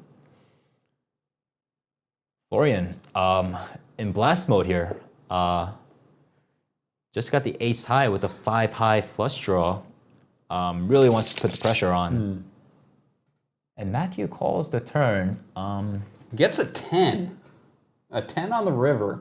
Yeah. How does he play it from here? Not the 10, he does improve, but not in the way that he wanted to improve. Yeah, right? If that makes sense. And he's got third pair now. After calling an over half size.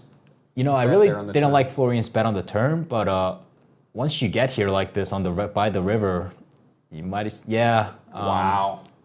He shoves all in. He does go for it. He might have a read on Matthew Train, maybe. Maybe he's kind of a weak-ish player. That was a very interesting hand. Yeah, let's take a closer look at that one. Yeah, shall we? It's kind of wild. Florian opens here as the chip leader. Very standard, ace-5 off.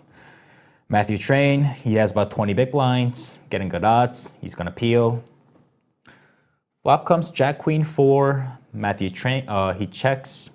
Florian bets here, super small, so it's okay, I think. You know, there's a lot of hands that Matthew just has to fold. Ace-5 off, not really much going on, but, you know, bet is okay. Matthew calls. Turn is where it gets interesting. Matthew Train, he picks up equity now with the heart draw on the open-ender.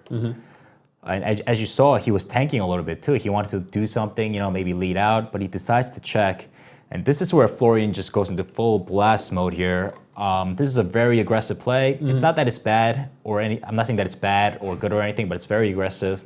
It's really putting the pressure on as the chip leader. You know, Matthew's he covers him. And I think Matthew here, this is a very deceiving hand, 9-10 of hearts. It looks like you have a lot of equity and draw, but you have 10 high, you know? Your heart draw may not be live. You're out of position. That's the key here too. And Florian bets kind of half pot here. It's very sizable. It's a very, decent size sizing. So I actually think this could be a sneaky fold. You're not really loving it. It's like if you hit a heart and there's a bet, you're not really loving it. So I think this could be a fold actually. I'm not sure though. But he decides to peel. I don't blame him. By river, he pairs up, but not in the way that he wants to improve his hand. Ace-5 off. He got here with ace high. You know what? He just says, you know what? I'm going with it. Put him to the test. Maximum pressure, all in. And yeah, Matthew, he folds. And very aggressively played, but well played hand by Florian. It made some sense for sure. Yeah, and as far as Matthew goes, is there something you would have really liked to see out of him? Like, was he supposed to bet earlier there? No, I think he played. That's what happens. You're facing against the chip leader. You're out of position. So you're very handcuffed there. I mean, you can't really do much. So that's why you got to be really selective with what kind of hands you want to defend in the big blind. And on the turn, I think that was a tricky spot on the turn. I think I think that could have been a fold. It's you do improve. It does seem like you have a lot of outs, but it's very dirty outs. It's like heart gets there. You have a 9-high flush. If your opponent bets, what are you gonna do? The straight draws might not be good. So and you have 10 high out of position. I liked how you called it a sneaky fold. yeah. Because it's like. If you think deeply, it does make sense to fold, But, like on the surface, though, you might be thinking like, oh, whoa, I have this draw, I have that draw. Well, let me call here. And also, I think it's important that Florian bet kind of big, too, over half pot. Yeah. So, Florian continues to impress. And he's got those 43 million in chips to back that up. Very good shape here. Yeah.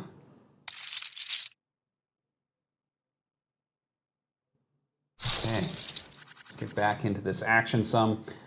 Florian, 5-7, going to throw that away. Dmicho throwing away another garbage hand. Stanley on the button with garbage, throws that away as well. 4-6 in the small blind. Of course, raise it up 3 big blinds. Queen 10 from Matthew. Chris going for the steal. I think the table thinks that Matthew Train might be a little bit of a weak passive player, as witnessed by Chris's open with 4-6 off, and Florian's just 3-barrel blast off with the ace-5 off. Yeah. Maybe that's the table read, I'm not sure. Seems to be it does so look far. like it, right? Yeah. Well, here he's called. He has the top pair here with the Queen 10 on the 10-3-8 board. Bets out. Chris, immediate fold. And he does win a hand. All right, Stanley. King, Queen in the cutoff. Pushes all in. Chris behind with 9s on the button.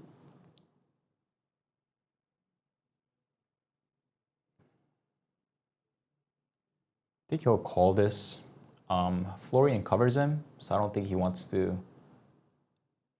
I don't think it makes sense to go all in here. I think just call is plenty. It shows enough strength. It's like you go all in and Florian covers him, and if it just goes all in. Then he could fold the 9s maybe. If that happened, would he be folding just to move up in the money at that point? Yeah, I think so for sure. Yeah. Oh, well, it looks like we're just going to go all in with these two pre-flop. King, Queen against 9s. 8-6-8 on that flop. 6 on the turn as well. He's a face card. Nope. 7. All right. And, well, that means that Stanley is out. And he's going to end up going home with $64,000 in 5th place, and we are now 4-handed. 64,000. That's a lot of money. Yeah, it certainly is. Chris has a lot of chips right now. It seems like the 2 players that you've really identified as the strongest ones at the table are the 2 biggest stacks right now. Dmitro, who's had quite a few good hands, goes ahead and calls here with King 10. He's the 3rd stack. Yeah, you could really tell, if you're just observing them, it really, like Florian and Chris are really, setting their skills apart, I think, from other players. It feels like it watching and especially listening to your analysis of some of these hands where they're kind of running over Matthew a little bit, and as soon as he has a hand, they fold. Right, yeah. And Dimitro sometimes is waking up with some good stuff and taking hands down. He's waking up with a lot of good stuff, except the King 7 offhand. Yeah. Well, that one worked out anyway. It did work out for him, yeah, for sure. Chris was the butt end of that joke. Right, so a bet out here from Florian with the Queen 6. Only has that inside straight draw. Dimitro calls. The turn brings a 3. He's still got the second pair. It's important to note that Florian is the chip leader, and they are playing blind versus blind, meaning the ranges are wider. Florian checks. Dimitro checks as well. A jack on the river. Yeah, and Florian's done with this hand. He took a stab at it on the flop, gave up the turn. Wouldn't make sense to bet the river. Yeah, he does just check.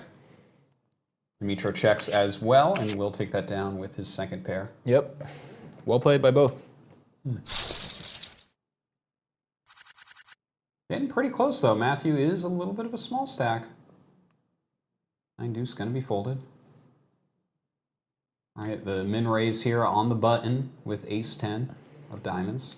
Queens for Dimitro in the small blind. This guy is getting some hands this final table. He really is. He is going to raise up to 5.6 million. Chris throws his hand away, can't throw it away any quicker than that. And now Florian has some decisions to make. Going to call. Flops an ace. Yep. I mean, you know, it is blind versus small blind. You're not really loving it, but you can't be folding ace 10 of diamonds there in position as the chip leader. Dimitro checks. I think a check back is good by Florian. You know, you did flop an ace, but it's, you know, they could still have ace king, ace queen. Sure. They have queens or kings or whatever. You're way ahead anyways. Florian does, in fact, check. Yeah. 4 comes up on the turn. If Dimitro decides, if he was bluffing and he decides to bluff it on turn and river, then you have a call. Play your hand as a bluff catcher.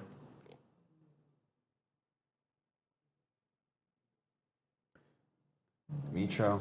Yeah, no reason for Checks. Dimitro to bet. And Florian is, he could bet small, small, or he could even play tricky and check the turn again and go for a big bet on the river. Let's see what he does. Yeah? Yeah, I think he'll bet small here, though.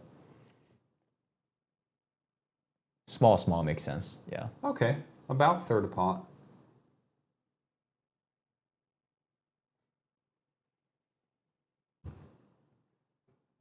Now, as Dimitro here, okay, he actually just calls, brings a 3 on the river.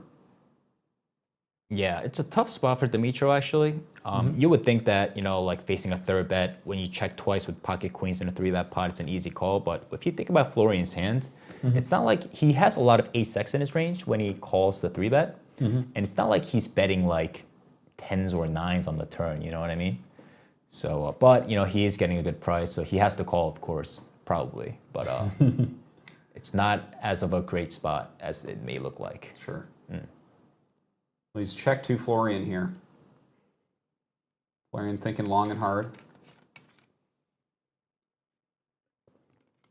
Used up a lot of his chess clock so far. Bets out 5.6 mil. So yep, he bet about small a fourth again. of pot. Putting exactly Dimitro on the kind of hand that he has right now. Pocket queens, big pair under the ace. And it's kind of a sizing where, you know, if Dimitro has something better like ace-jack or ace-queen, he can't really raise. And it's actually pretty unlikely, you know, Dimitro checked twice out of position. He wouldn't check the turn with ace-queen, I don't think. So Florian is correctly assuming that he has the best hand, and he does. And with that bet sizing, are you calling this as Dimitro? No, I don't think No? so. Yeah. Florian, both players kind of played their hand like exactly what they have. You know what I mean? Yeah, sure. Florian had, you know, middling ace, checks back the flop, bet small turn, bet small river. Dimitro checks the flop because ace is on the board and he has queens. Yeah. Checks back the turn again, he has queens, you know, so very, you know, it could be enticing on the river. You know, like on the river, you're thinking like, oh man, this guy bets so small. You know, I pocket queens. You know, it's blind versus, you know, button versus small blind. You know, he could have anything. But if you really think through it, it's a yeah, I think it's a good fold. All right, well, we'll see what happens this time because he has queens again in the very next hand on the button. This guy is unreal. The hands that he's picking up. He already had like kings 3 times, aces twice, pocket eights 3 times. Yeah, and here he is with queens. He's in position against Florian, who has Wow. ace 9. The flop does give Dimitro a flush draw. He hits the flush on the turn.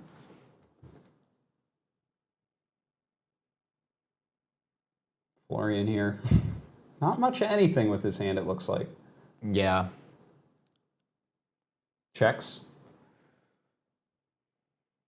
Yeah, he's done with this hand. And the board makes a flush. Dimitro keeps setting the trap. I think he smooth called the flop, pre-flop, checks the flop, checks the turn. He's playing very trappy style with these hands. We saw him be a little trappy with ace king before. Yeah. Not a big fan, to be honest. Just missing a lot of value. Of course, you know, if you see Florian's whole cards, you would check too, but because he's got nothing. But you know, he's missing value from a lot of hands that Florian could have that he plays this way. Well, he bets out a big chunk of the pot there, and Florian just going to go ahead and fold. Yeah, he smells it out. He's too good for this kind of game. I got to tell you, I almost feel like... Oh my God, he's got kings. the next hand? This is unreal. Raises it up. 2 big blinds. Folds around. Show him, Dimitro. Show everyone what you got. No, I'm not going to do it. Keep him guessing. All right, Matthew Train here. It's been quiet for a little bit on the button with ace-king. He's been quiet the entire final table, it feels like. He's done a really great job kind of like avoiding the battles and just laddering up quietly. Yeah, he really has been. Yeah, He's yeah. been one of the shortest stacks of the table for a very long time Yeah, now. it feels like it. Now he's in 4th place. Yeah, he actually came in as the 2nd smallest stacker. Wow, yeah. Queen Jack now. But he is the clear short stack. But everyone's pretty bunched up together, so one hand can just flip that around. Yeah, absolutely. He doubles up through Dimitro, for instance. Dimitro will be the short stack. Yeah, at that yeah. point. And I think Matthew, he realized that as well. You know, he's thinking, he's looking at everyone's chips. It's, you know, yeah, maybe I'm the shortest stack here, but if I double up here, I'll be the chip leader, right? Or close to it, at least. Just a complete here from Dimitro on the button with Jack 10 suited. As well, Chris calls with 4-10. King Decides 6 to in win. there too. Flop set flush draw, Dimitro does.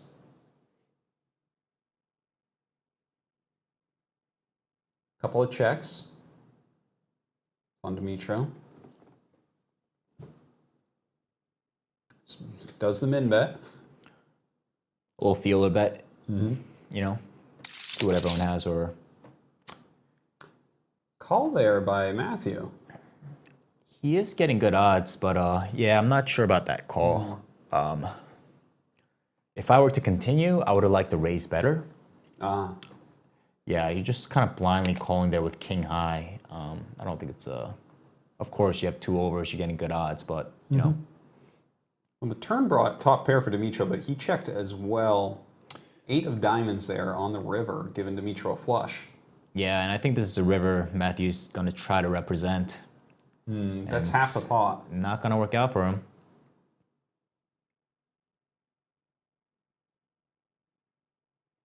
See if Dimitro finds a raise here.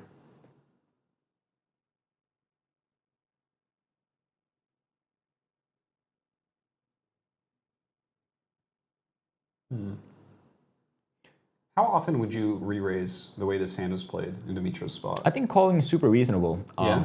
Dimitro has a 10 as well, blocking the 10, but you know, raises, and you would assume that a 5 would raise the flop, but you know, you do have a.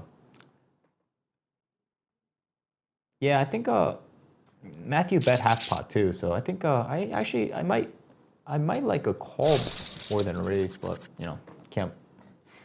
It's got to be close, I think. Okay. Or maybe not. Who knows? That's poker, right? Yeah, that's poker.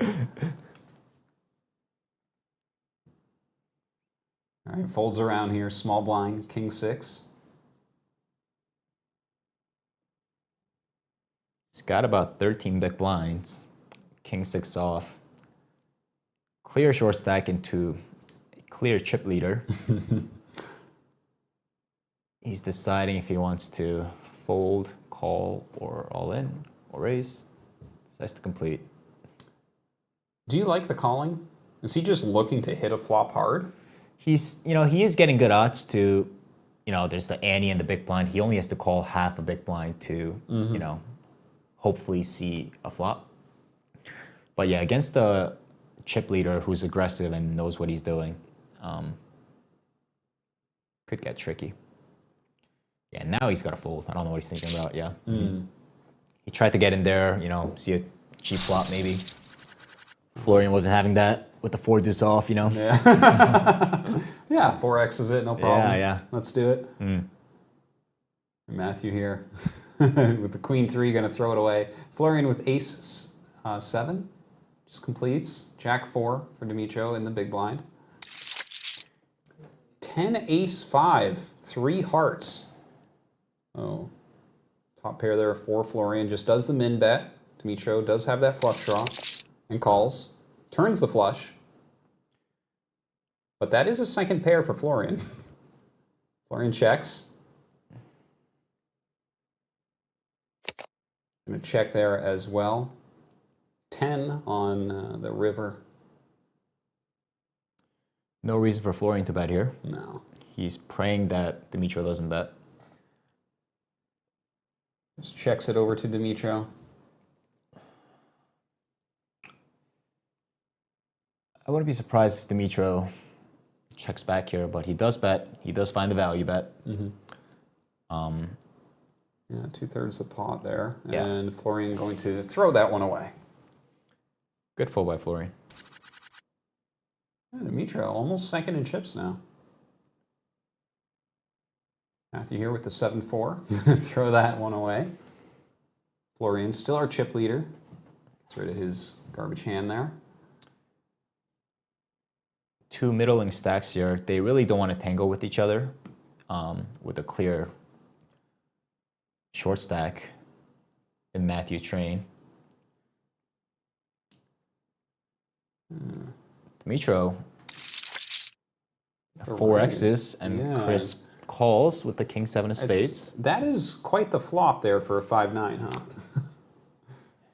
It indeed is. 299 on this flop. Bets out once again. Chris with the king 7. That's super small, which I like, I guess. 6 on the turn. Gets Chris to peel with his backdoor draws. Yeah, it doesn't really find anything there on the turn.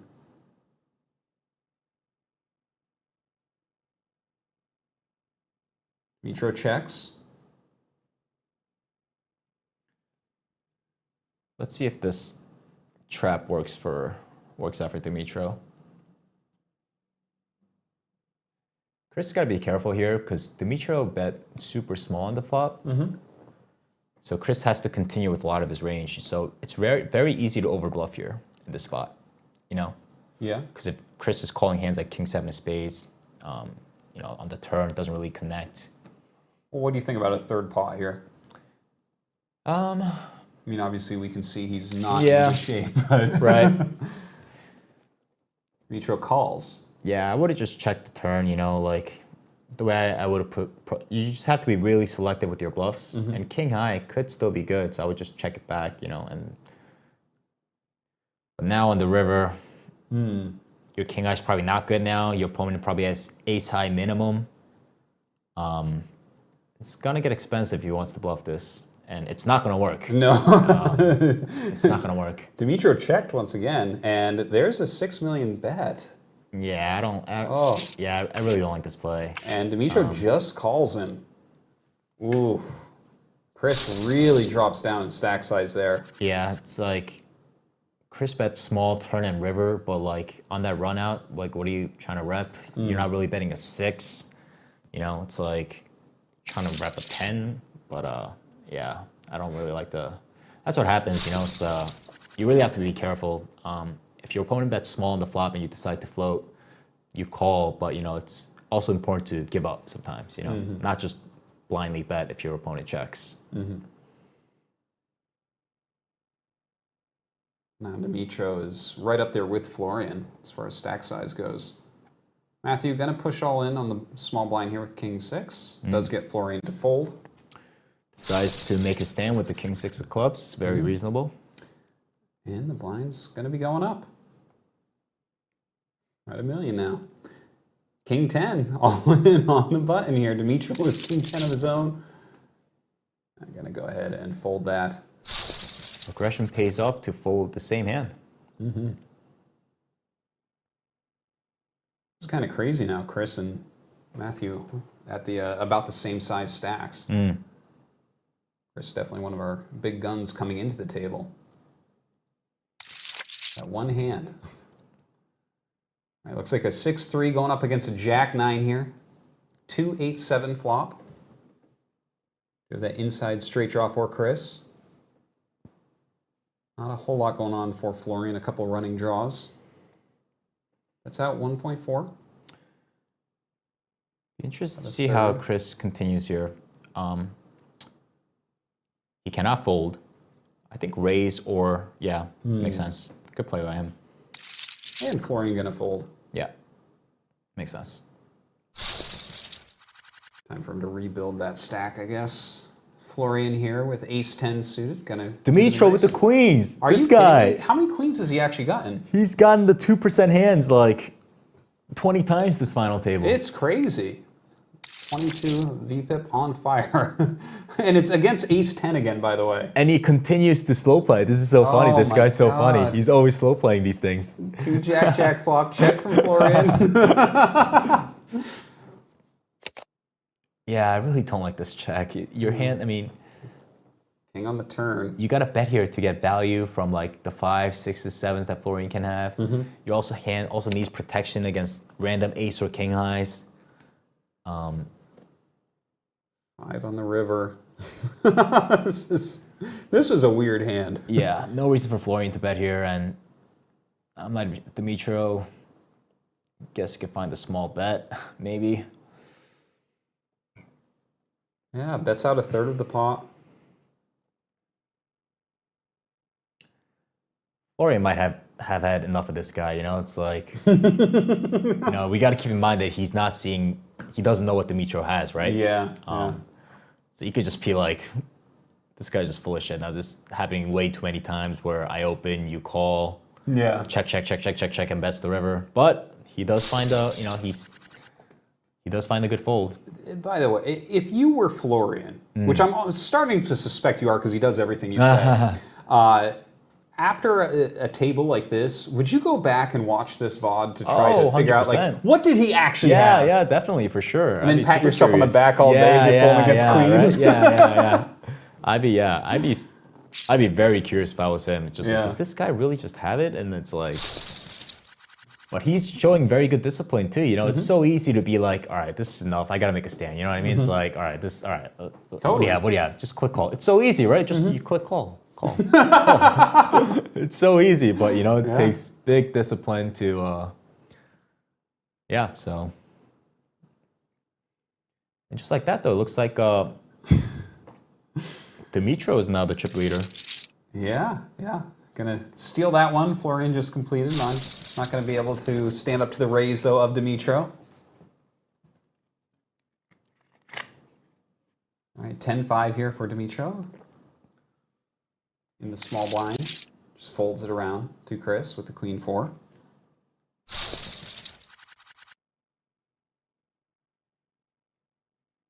Dimitro with 10 Jack.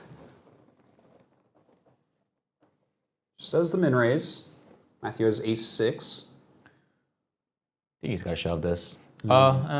18. He's still. Yeah, ace 6 off. Just, yeah. He does, in fact, shove it. Well, someone's got to call Dimitro out at this point, right? it's getting to be too much. Yeah, button open. You have an ace. You know, you're not loving it, but gotta make your stand sometimes. You know, it's how it is. You're not gonna be just dealt the perfect hand in the perfect spot. Well, not Unless everyone you're is going to be. Dimitro, yeah. All right, Matthew here in the small blind with 9-7. Just folds it to Florian. Yeah, good fold. Still tempting to just call there, but you know.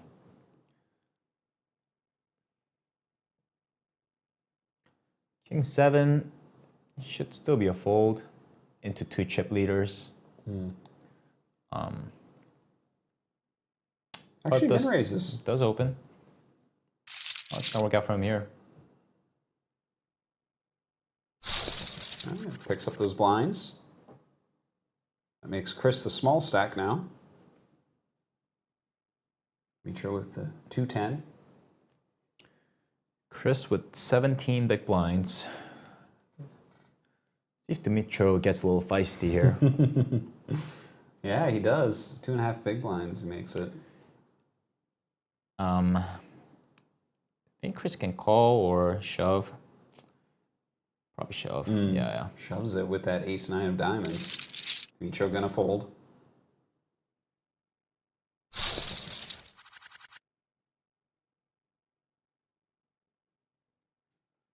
All right, King 2 here in the small blind for Chris. Pushes all in, ace-3 in the big blind. This is aggressive. It's okay for chips as well, but with the ICM factor, I guess if he has a read that Matthew train is pretty tight, it becomes more of a shove, which he may do. It's kind of funny because actually Matthew has risen his VPIP quite a bit recently here too, right? So and Chris makes a very good, very interesting laydown, but with Chris was dealt pocket twos and he just lays it down. Now we have 10s versus 8s here in the blinds. Almost 3 big blinds. He's gonna shove this for sure. Yeah. Pushes all in. Florian calls. Yep. 10s versus 8s. Middling pairs. Yeah. Should be feeling pretty good. Oh. Ooh, 9 ace 10 needs a running straight. 6 comes up. A 7 can win it for him. Ooh, ooh, ooh, ooh. And that's a 5. That is not going to do it. And that means Matthew is going to double up. Much needed double up. All right. And he's back in the game now. Look at that. Just like that. He's second in chips now. Yeah. My God, Florian falls down. Florian is actually the small stack now. Yeah. Wow, that was quick.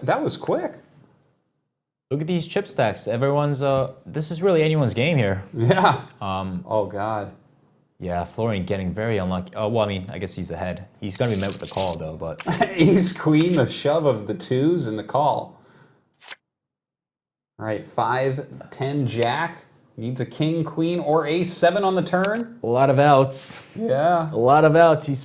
Oh. And it's a 6. The 2s are going to hold up. And Florian gets it back and then some. There you go. Yeah. Florian, back to the chip lead. And Matthew trains second in chips. Short lasted. Yeah. Only lasted about one hand. Oh God. He was probably so pumped going into that last hand. He's like, I'm going to win a bracelet. This is crazy. And then it's like, oh God. It's falling apart all over again. He's getting the rush out of it, the adrenaline, the dopamine, you know? He's been playing the short stack for so long at this point. He had just that little taste. Oh, but he's getting that Dimitro luck. Look at this. He's got the kings in the big blind. Oh God, Christopher Chris is pushes. gonna be, yeah. Yeah, at this cards. point, I think the players have a read on Matthew Train that he's pretty tight. Yeah, you were saying that before a little bit too, and it seems to be the way. But when you have the kings, you have the kings, and that is going to hold up. So King's going to take it down for Matthew. Chris becoming a very short stack. And Matthew and Chris flipping the chip stacks.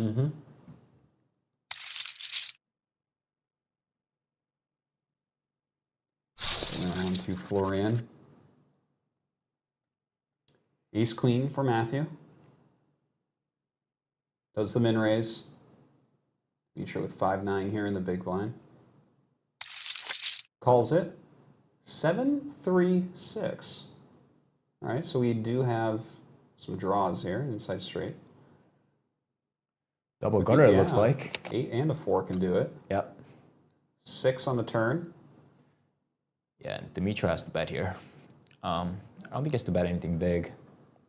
You know, just represent that he has some piece of the board, you know? Mm-hmm. That's almost pot size. Okay. Yeah, I don't like the big size bet. I mean, I guess he could do this with a 7 just for protection. Yeah, I take it back. I guess big bet is okay. Just put a lot of pressure on the kind of hands that Matt has, the ace highs. Matthew is considering. And he actually calls. Yeah.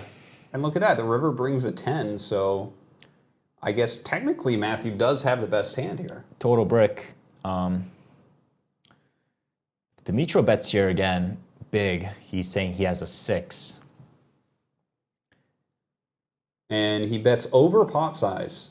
Just about pot, putting Matthew all in for his tournament life. 8-9 gets there. Yeah, very tough spot for Matthew. It's one of those spots like, oh, I know you're bluffing. It's like, if I'm wrong, I'm out of the tournament. You know, Yeah, it's like, yeah, I know yeah. you're bluffing, man. I know. And he throws it away. So Demetrio, Yeah. wow, look at that. Almost 60 million in chips right now. But then the very next hand, the universe trying to pay him back, has those aces. Pocket aces. American Airlines. And he just limps in. Sets the trap. 9-6 for Demetrio. Don't think anyone's going to fall for this, though. You're just giving them... Oh, my God. Okay, well, Demetrio just gonna Never mind. shove it all in, and look at Christopher here, ace 2 with almost no chips left over. All right, bunch of people all in here. We need 2s to keep Chris in this. He hits a 2 there, but he needs another. Wow. Jack on the turn. What a genius call with the aces. A genius call with the aces, and the 3 on the river. And that means Matthew is going to pick up both of those pots. Demetrio getting caught there. Chris gonna go out in 4th place, winning $89,000. I mean, it seems like he played a pretty good game overall. Just Yeah, I mean, I'm just having a laugh at Matthew. What he must be thinking, you know? He's like, he hasn't limped this whole game. He just gets dealt aces in the cutoff. He's like, you know what? Let me limp here. And you got this Demetrio punter just going all in. Yeah. And Chris calls all in. You're like, oh my God, all in, call. And one's got 9-6 off and the other has ace-2 off, and you're just in fabulous shape. he's a killer, man. Started as the second small stack Yeah, off yeah. the table. Here he is. He's top 3. He's going to be taking home a ton of money, at least 125 grand. At least. Yeah. That's crazy.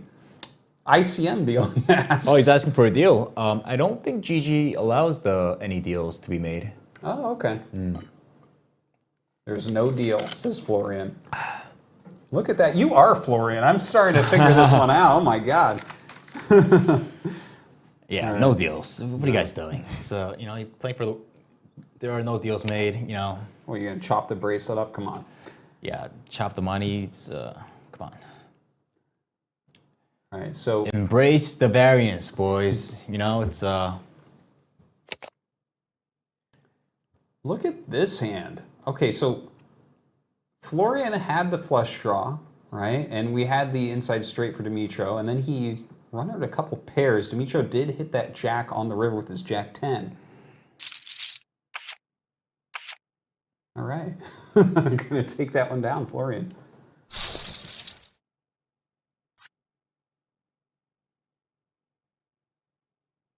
Okay, so a min raise here as the blinds have gone up from Florian with the jack 8. Big blind Matthew with king ace. ace king suited.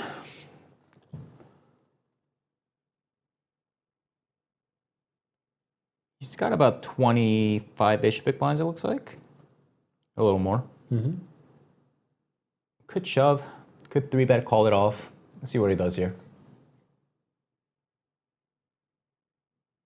He's thinking about it. Their chess clocks are starting to get a little bit low. All right, re-raises to about 8 mil, and Florian kind of fold. I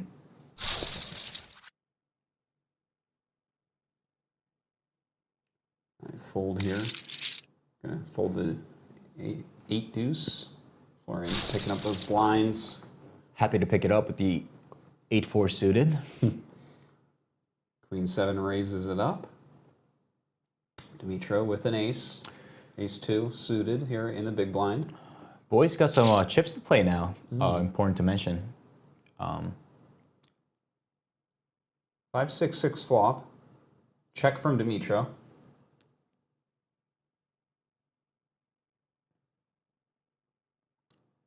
Does bet small. Yeah, the call from Dimitro.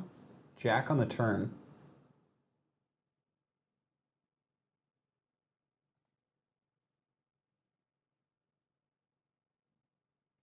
Action on Matthew right now. Let's see what kind of story Matthew wants to tell here. Just checks it. Ace on the river. I mean, king on the river, sorry. And Dimitro with that ace high, though. No reason for Dimitro to bet. His hand is plenty good for showdown. If he bets here, it's not a bluff. It's not value. Just check. And if Matthew bets here, he's saying that he has jack or better-ish. His queen eye is probably no good. And he will check, so the showdown there. And Dimitro wins almost a 10 million chip pot. Reasonable. You can win every hand. Yeah. All right, Florian gonna raise this up. Min raise with the king 8. Folds around.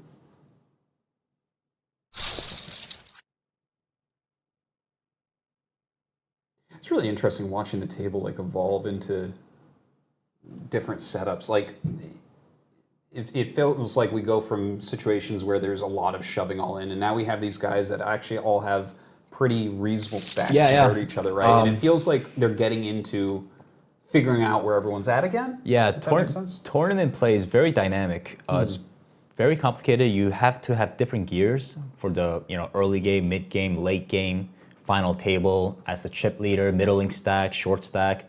The play just varies a lot. Depends on where you are in the in the positions.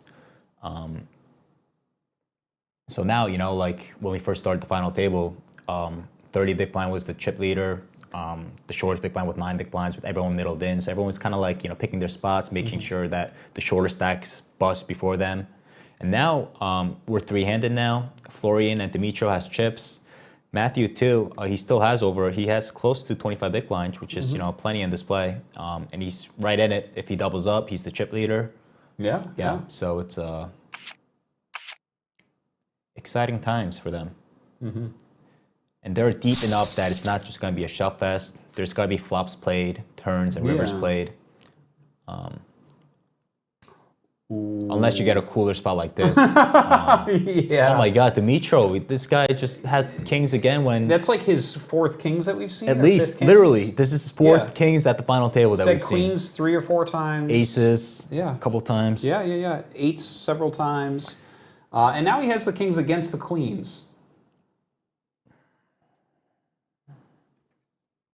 A small 3-bet. Nothing Matthew can do here. He's just got to shove.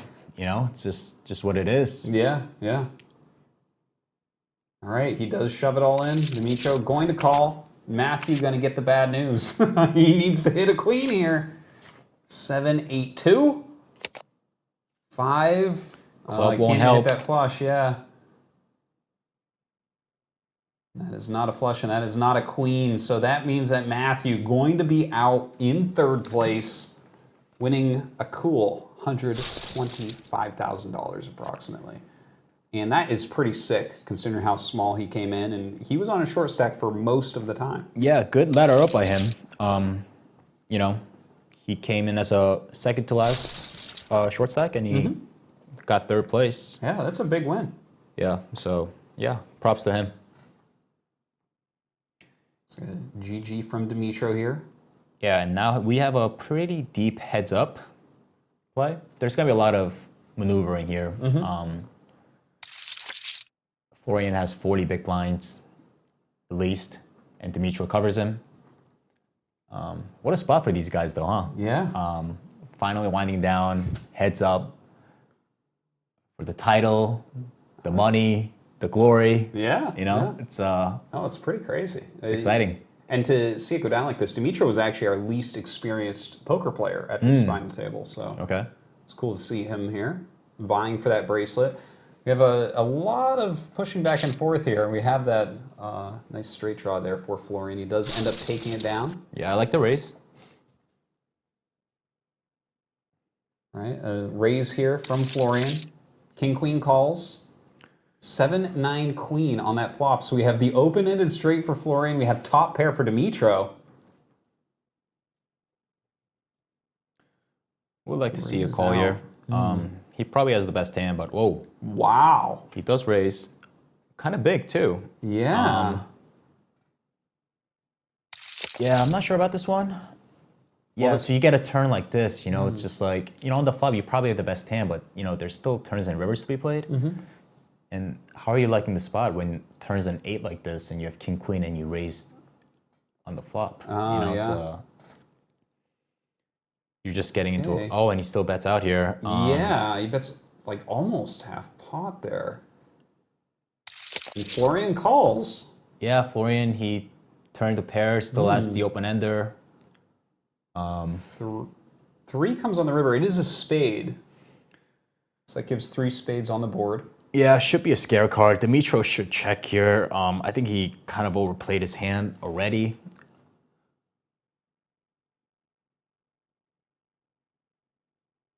Yeah, I mean, an interesting spot for Florian. I think he just has to check. So it's kind of like Dimitro's kind of aggressive play worked out, I guess. Florian, I mean, 10 jack got there and he doesn't have a spade. It's kind of a weird spot where Florian knows he's beat, but that's what he's thinking right now. I guarantee he's like, oh, I know I'm beat here, but like, it would be kind of ridiculous for me to bluff this for my life. Yeah. That has to be big. Yeah. He checks it. That hand kind of caught me off guard, some of that early action. Could you run it through for us once again, kind of analyze that hand? Yeah, let's take a look at this hand. So like I was saying, they're both very deep, 40 big blinds plus. Florian, he opens it up. Dimitro here, he could 3-bet or call. I like both options. He decides to call. We see a flop. Flop, queen, nine, 7, 2 spades, very dynamic board. It's a spot where turns and rivers are gonna change the nuts a lot, you know?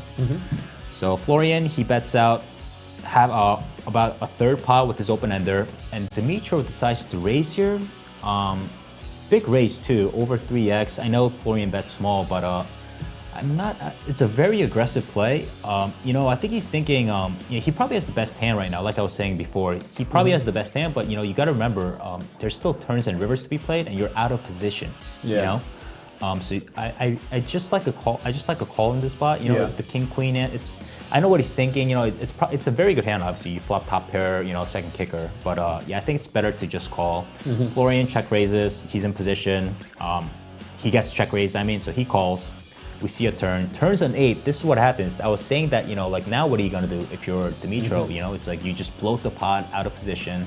You just have a pair on this really scary looking board. And Dimitro is just kind of like, I feel like, oh, I don't know what to do. Let me just bet out here. I probably have the best hand. Don't raise kind of thing, maybe. Or he's just like a super sicko. He just knows Florian has some draw that he just only has to call, you know? But yeah, I think this is what happens. You know, you like check raise the flop and then you get this turn. I really don't like this bet. Now you're just in no man's land, you know? It's like, I don't know what to do, you know? So you just kind of put out a bet. And Florian here is kind of in a tough spot too, you know? It's like 10 jack gets there, but now he pairs the turn and has additional equity, so I don't blame him for calling. River's a 3 of spades. Now Dimitro's like, all right, well, I guess I have to check here. And Florian's in a bad spot here now because he's thinking like, oh, I turned a pair, but it's like, I know it's not good. It's like, do I want to bluff this hand? It's like, oh, I should I don't even have a spade here to bluff, so he just kind of gives up and he sees the king queen and he's kind of like, okay, I guess. I don't know what the hell that was, but yeah. Yeah. So overall, your analysis is kind of like Dimitro played it really funny, but it worked out. Exactly. Yeah. Okay. Exact. That's a good sum up, actually. Yeah. Bring it down to layman's terms, I guess. All right. Well, that's how that one goes. Looking at this hand, Dimitro flops an open-ended straight, and we have bottom pair here for Florian. Yeah, he's got to call a pair. You know, it might be a little scary calling a bet on ace-9 queen with the 9, but you got to remember it's heads up and you flop the pair. Sure. Yeah, easy to continue. Well, he turns here into a higher pair for Dimitro. Bets out, like a lot of the pot. Wow. That's okay. Well, he had the straight draw, he had that pair. Yeah, I think it's just a case of, you know, the board cards are high and Florian didn't re-raise pre-flop, so Dimitro's like, all right, I'm just going to represent a big hand here. I'm just going with it. Folds over to Florian there. Queen Jack here for Dimitro. Does the min raise. Look at that prize what they're playing for right now. 172,000 for second. 227,000. That is so much more money. That is almost $60,000 more dollars in first place. Wow. Okay, taking a look here, we have bottom pair for Dimitro, flush draw for Florian. Hits that flush on the turn, but that does give trips action here card to Dimitro. Yeah.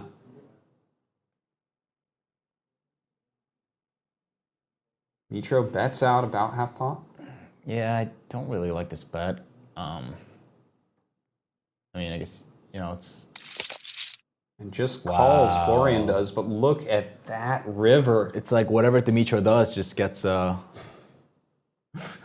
rewarded, you know? Yeah. One way or another, you know? It's like that king-queen hand, this trip fives lead, it just improves the full house. Remember that king 7 off, the 3-bet, and where he disconnected maybe? Yeah, for sure, 100%. There's no way. Oh, man. Or something happened where he misclicked or something. Because if he was actually tanking, he would have took a longer time. But yeah, it's just, hey, but you know, sometimes it's like that, you know? It's it just works out. Yeah. Whatever you do, it just works out. Yeah, for sure, yeah. Okay, looking here, we have a flush draw for Florian here. Dimitro, min bet out. Flush draw and a straight draw, we should have. Yeah. Inside. Yeah, Florian's got to be aggressive here. Yeah, he's got to raise. And nothing much Dimitro can do here. The king high.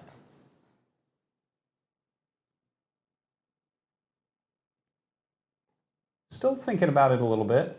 Wait a minute. Oh, wow. He just re-raised. Okay. This guy is just, he's feeling it. Yeah. I mean, he is ahead right now. Yes, technically that's true. Yeah. If there was no turn in river, he just wins this hand, right? Yeah, but it's not gonna work out. And here look at that, Florian re-raises all in. Dimitro folds. Oh man, heads up is wild sometimes. Oh man, that's not an approved play. Oh, that's funny. Finally, Dimitro got caught though. That's funny. He did. He certainly did. That king deuce. He's not gonna call that all in. Oh man. All right, gonna raise up with his queen 5 though, no problem. You know, it looks like he's having a lot of fun though. You know, it's I do like seeing unorthodox plays. You know what I mean? It keeps the game more exciting. You know, like nowadays every spot is like solved or whatever. It's just very easy to look up if that play was right or not. You know? Yeah. And so a lot of players turn a little more passive with these things. You know, you just kind of like call and stuff. You rarely see 3-bets on the flop. You know, and Dimitro was going for it. And yeah, sometimes you just kind of like stick your neck out and just gonna get chopped sometimes, you know? It kind of harkens back, I guess, to when people were worse at poker. Yeah, exactly. There was more play a lot of more when it was the Wild Wild West, you know? People were still trying to figure out what's good, what's not, you know? Those were the fun days, let me tell you. Yeah, that was when poker was a lot of fun. Absolutely. It still is, but a little different now. Now we have these genius players like you that are No, telling me not about like me, how not if you like me. bet out on the turn, you can see the free river card even though you're behind to block the bet. And I'm like, whoa, that does make sense. I don't know how you guys came up with this. All right, we have the Jack 9 against 10 deuce, Queen 6-5 board. Dimitro bets out. Florian folds. Continuing to be the aggressor, and why not? It's been working out for him. He almost has 3.5 to 1 lead, basically, about. Yeah. In a very, very good shape. Good spot to win the bracelet and the 200K. Yeah. And here you flop second pair, checks. Florian bluffs there with the 5-3. Oh man, turn brings the 9. Dimitro checked once again. Florian's got absolute garbage. 5 high. Just checks it. Does pair up, but Yeah, he does do that. I suppose there are some hands he can beat. Dimitro. On him right now. no reason to bet here. His queen's probably good, or is good enough. Yeah. And just a couple checks. Dimitro's going to win another hand. Florian, though, still being patient. He still has about 18-ish big blinds. I think he's got to go all in here with the ace, the limp. And Dimitro with those 4s. Dimitro's going to call, though. Oh, wow. Ooh, he folds. You think he should have called there? I think he should have shoved pre-flop for sure. He's got about 18 big with pocket 4s. And once the guy, I think that was a clear mistake for sure. He's got to shove pre-flop. You have pair of 4s, you know. You don't want to just let the big blind see the flop for free, you know. It's like, how are you going to play the 4s? Just give him. But yeah, Florian makes the good shove, and Dimitro folds. Yeah. Dimitro picks up 8s a couple hands later. Going to min raise that and pick up that as well. Florian here, ace 2. Yeah, he's got to shove this. You have an ace, heads up, less than 20 big blinds. Decides to call. Yeah, flop comes 6-3-7. Maybe setting the trap for Dimitro. Maybe he has a read that Dimitro is kind of aggressive in these spots. So maybe if Dimitro raises, he could go all in. Well, Dimitro does have a straight draw here with the 5. Bets out, Florian going to fold. You know, I gotta say, Dimitro does do some smart things. You know, like that was a good. You know, he definitely knows how to. He definitely knows how to play poker. You know, so that was a good spot for him to take a stab. He can read the board textures pretty well, I think. Just got a little wildness in him. I feel He does. like, you know what I mean? It's just like that little beast inside. You know, everyone does. You know, you got to kind of tame him though. You know, but sometimes it just comes out. You know, it's like you want to just 3-bet the flop with the king high. Do you ever find actually that people from certain countries play in like there's a style that might come along with a country? Because, for instance, Dimitro's actually a Ukrainian. I know in StarCraft they're actually very aggressive players from Ukraine. Oh, okay, generally. yeah. There are definitely, almost all of them are very aggressive players. Yeah, there are definitely country stereotypes. Yeah. But a lot has changed, though. I feel like, you know. But it used to be like Korea, for example, is considered a very fishy or a weak or kind of country. You know, if you see like a Korean flag in a poker site, and that means that you kind of want to play with them. Yeah. So is Brazil. Actually, Brazil used to be. Spain used to be. Italy used to be. So there are definitely country factors as well. Yeah. That's interesting. I also find it kind of interesting to see some of these countries that we're seeing a lot of representation, like a lot of Brazilian players. Yeah. So Brazil used to be kind of like a fishier country, but now these days, with there's been a sort of a poker boom over there, and there's been a lot of, as we've seen, a lot of strong pros making deep runs and stuff. Yeah, we've been covering quite a few of them here. So kind of cool to see. I've noticed a lot of South African flags popping up in the last couple weeks as well. I think Matthew, he was the South African, right? Yeah, that's right. Yeah. Hard to tell with the GG ones though, because a lot of you know what I mean, a lot of the players relocate to because they can't play in their specific country. So yeah, that's a good point. Right. Looking at this hand, Dimitro got that ace on the flop. You have bottom pair here for Florian. Turn brings a 7. Yeah, a lot of pair over pairs this heads up to, mostly in Dimitro's favor, it looks like. All right, bets out 2/3. Dimitro. Yeah, this is funny. Florian feels like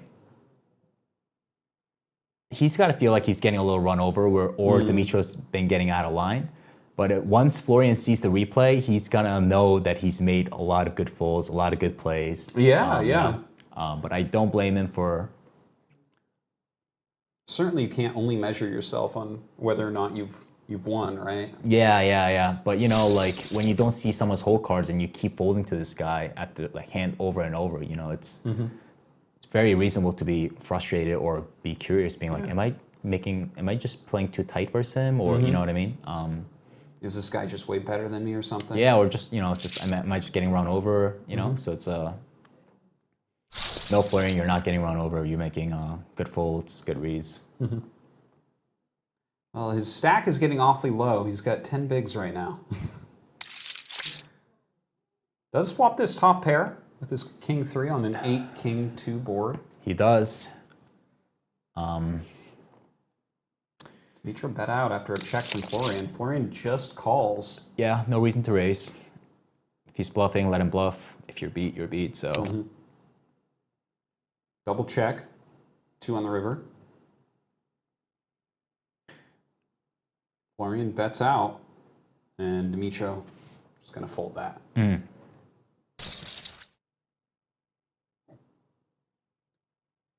right, 5-10 just completes. Queen Jack suited here for Dimitro. Pushes all in. Florian going to fold very quickly.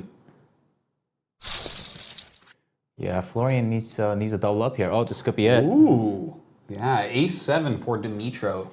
Dimitro finally getting the wrong end. Yeah, I don't like this complete with ace-7 off either. I think you should just raise all in. But now, I mean, okay. No problem. Get all those chips in Yeah. right away. And Florian looking pretty good. Dimitro's going to need an ace. Oh, wow. Ooh, 8-8 ace. 3 on the turn. Needs a queen or it's all over. And 6 on the river, which means Dimitro will bring home a bracelet to the Ukraine. And look at that prize, almost $240,000. Dimitro, little stack to start, but now a bracelet winner. Biggest win of his career for sure, considering he has cashed, as far as we could see, less than $600 in poker previous to this tournament. So that is a big win for him. Yeah, that was a very fun tournament. It got very interesting, after it got down to 6 or 5 handed, Yeah. Yeah, so I was very impressed with Florian's game. But yeah, very impressive showing by Dimitro as well. It seemed like he was definitely running pretty good. Yeah. He was having his way at the table, but yeah, congrats to him. Yeah, well, yeah. Yeah, sometimes you just run good and you just take it. Well, it was certainly his day. Let's take a look at what the prize distribution was at the end of this tournament. And how much these guys went home with. Dimitro, of course, as we mentioned, almost $240,000. Florian, who I think you really liked his play. I did too. He played a beautiful final table here. $172,000. All the way down to Giovanni Torre, who went out first with only $17K to his name. There's still a lot more coming up in the World Series of Poker, guys. Look at this schedule over the next few days. Many, many more events that you can enter, that you can watch. And I mean, the main event, this is where it gets really exciting. And I just cannot wait to talk to you next week. Are you playing any of them this week, or are you still waiting a bit? No, I'm gonna for sure play this week, I think. I'm very excited. World Series, the main event. I grew up watching. That's how I got into poker. Watching Chris Moneymaker on ESPN. Yeah. It's always absolutely. It's nice to get that kind of like memory and stuff. So yeah, I'll be firing in there for sure. I'll report back next week. So I can't wait. Let you guys know how I went. Yeah. No, that's going to be absolutely awesome. Next week we will be back with another episode of Poker on Live. It is going to be the Limit Hold'em Championship, the $1,500 buy-in. Do you like Limit Hold'em? I do not actually. No? Yeah. Min bet game's not for me. I want to go all in, just bet over the pot and stuff. But yeah, hey, limit hold'em though. I'm excited for that. Hey, at least we'll see more. Not a game for three me, bets but pre-flop, right? Yeah. That's just bound to happen at this point. All right. Well, this was actually a lot of fun. It was cool to see. Very entertaining final table. Yeah. Yeah, it was really dynamic too. I really liked how they kept switching up the way that they were playing here. Yeah. Starting out was like shorter stacks, then kind of middling, and then the heads up. It was actually pretty deep. So yeah. All right, well, that just about does it for us, guys. Once again, congratulations to Dimitro for winning his bracelet and a cool $240,000. We will be back next week with more World Series of Poker action here in Seoul, South Korea at the GGPoker studio.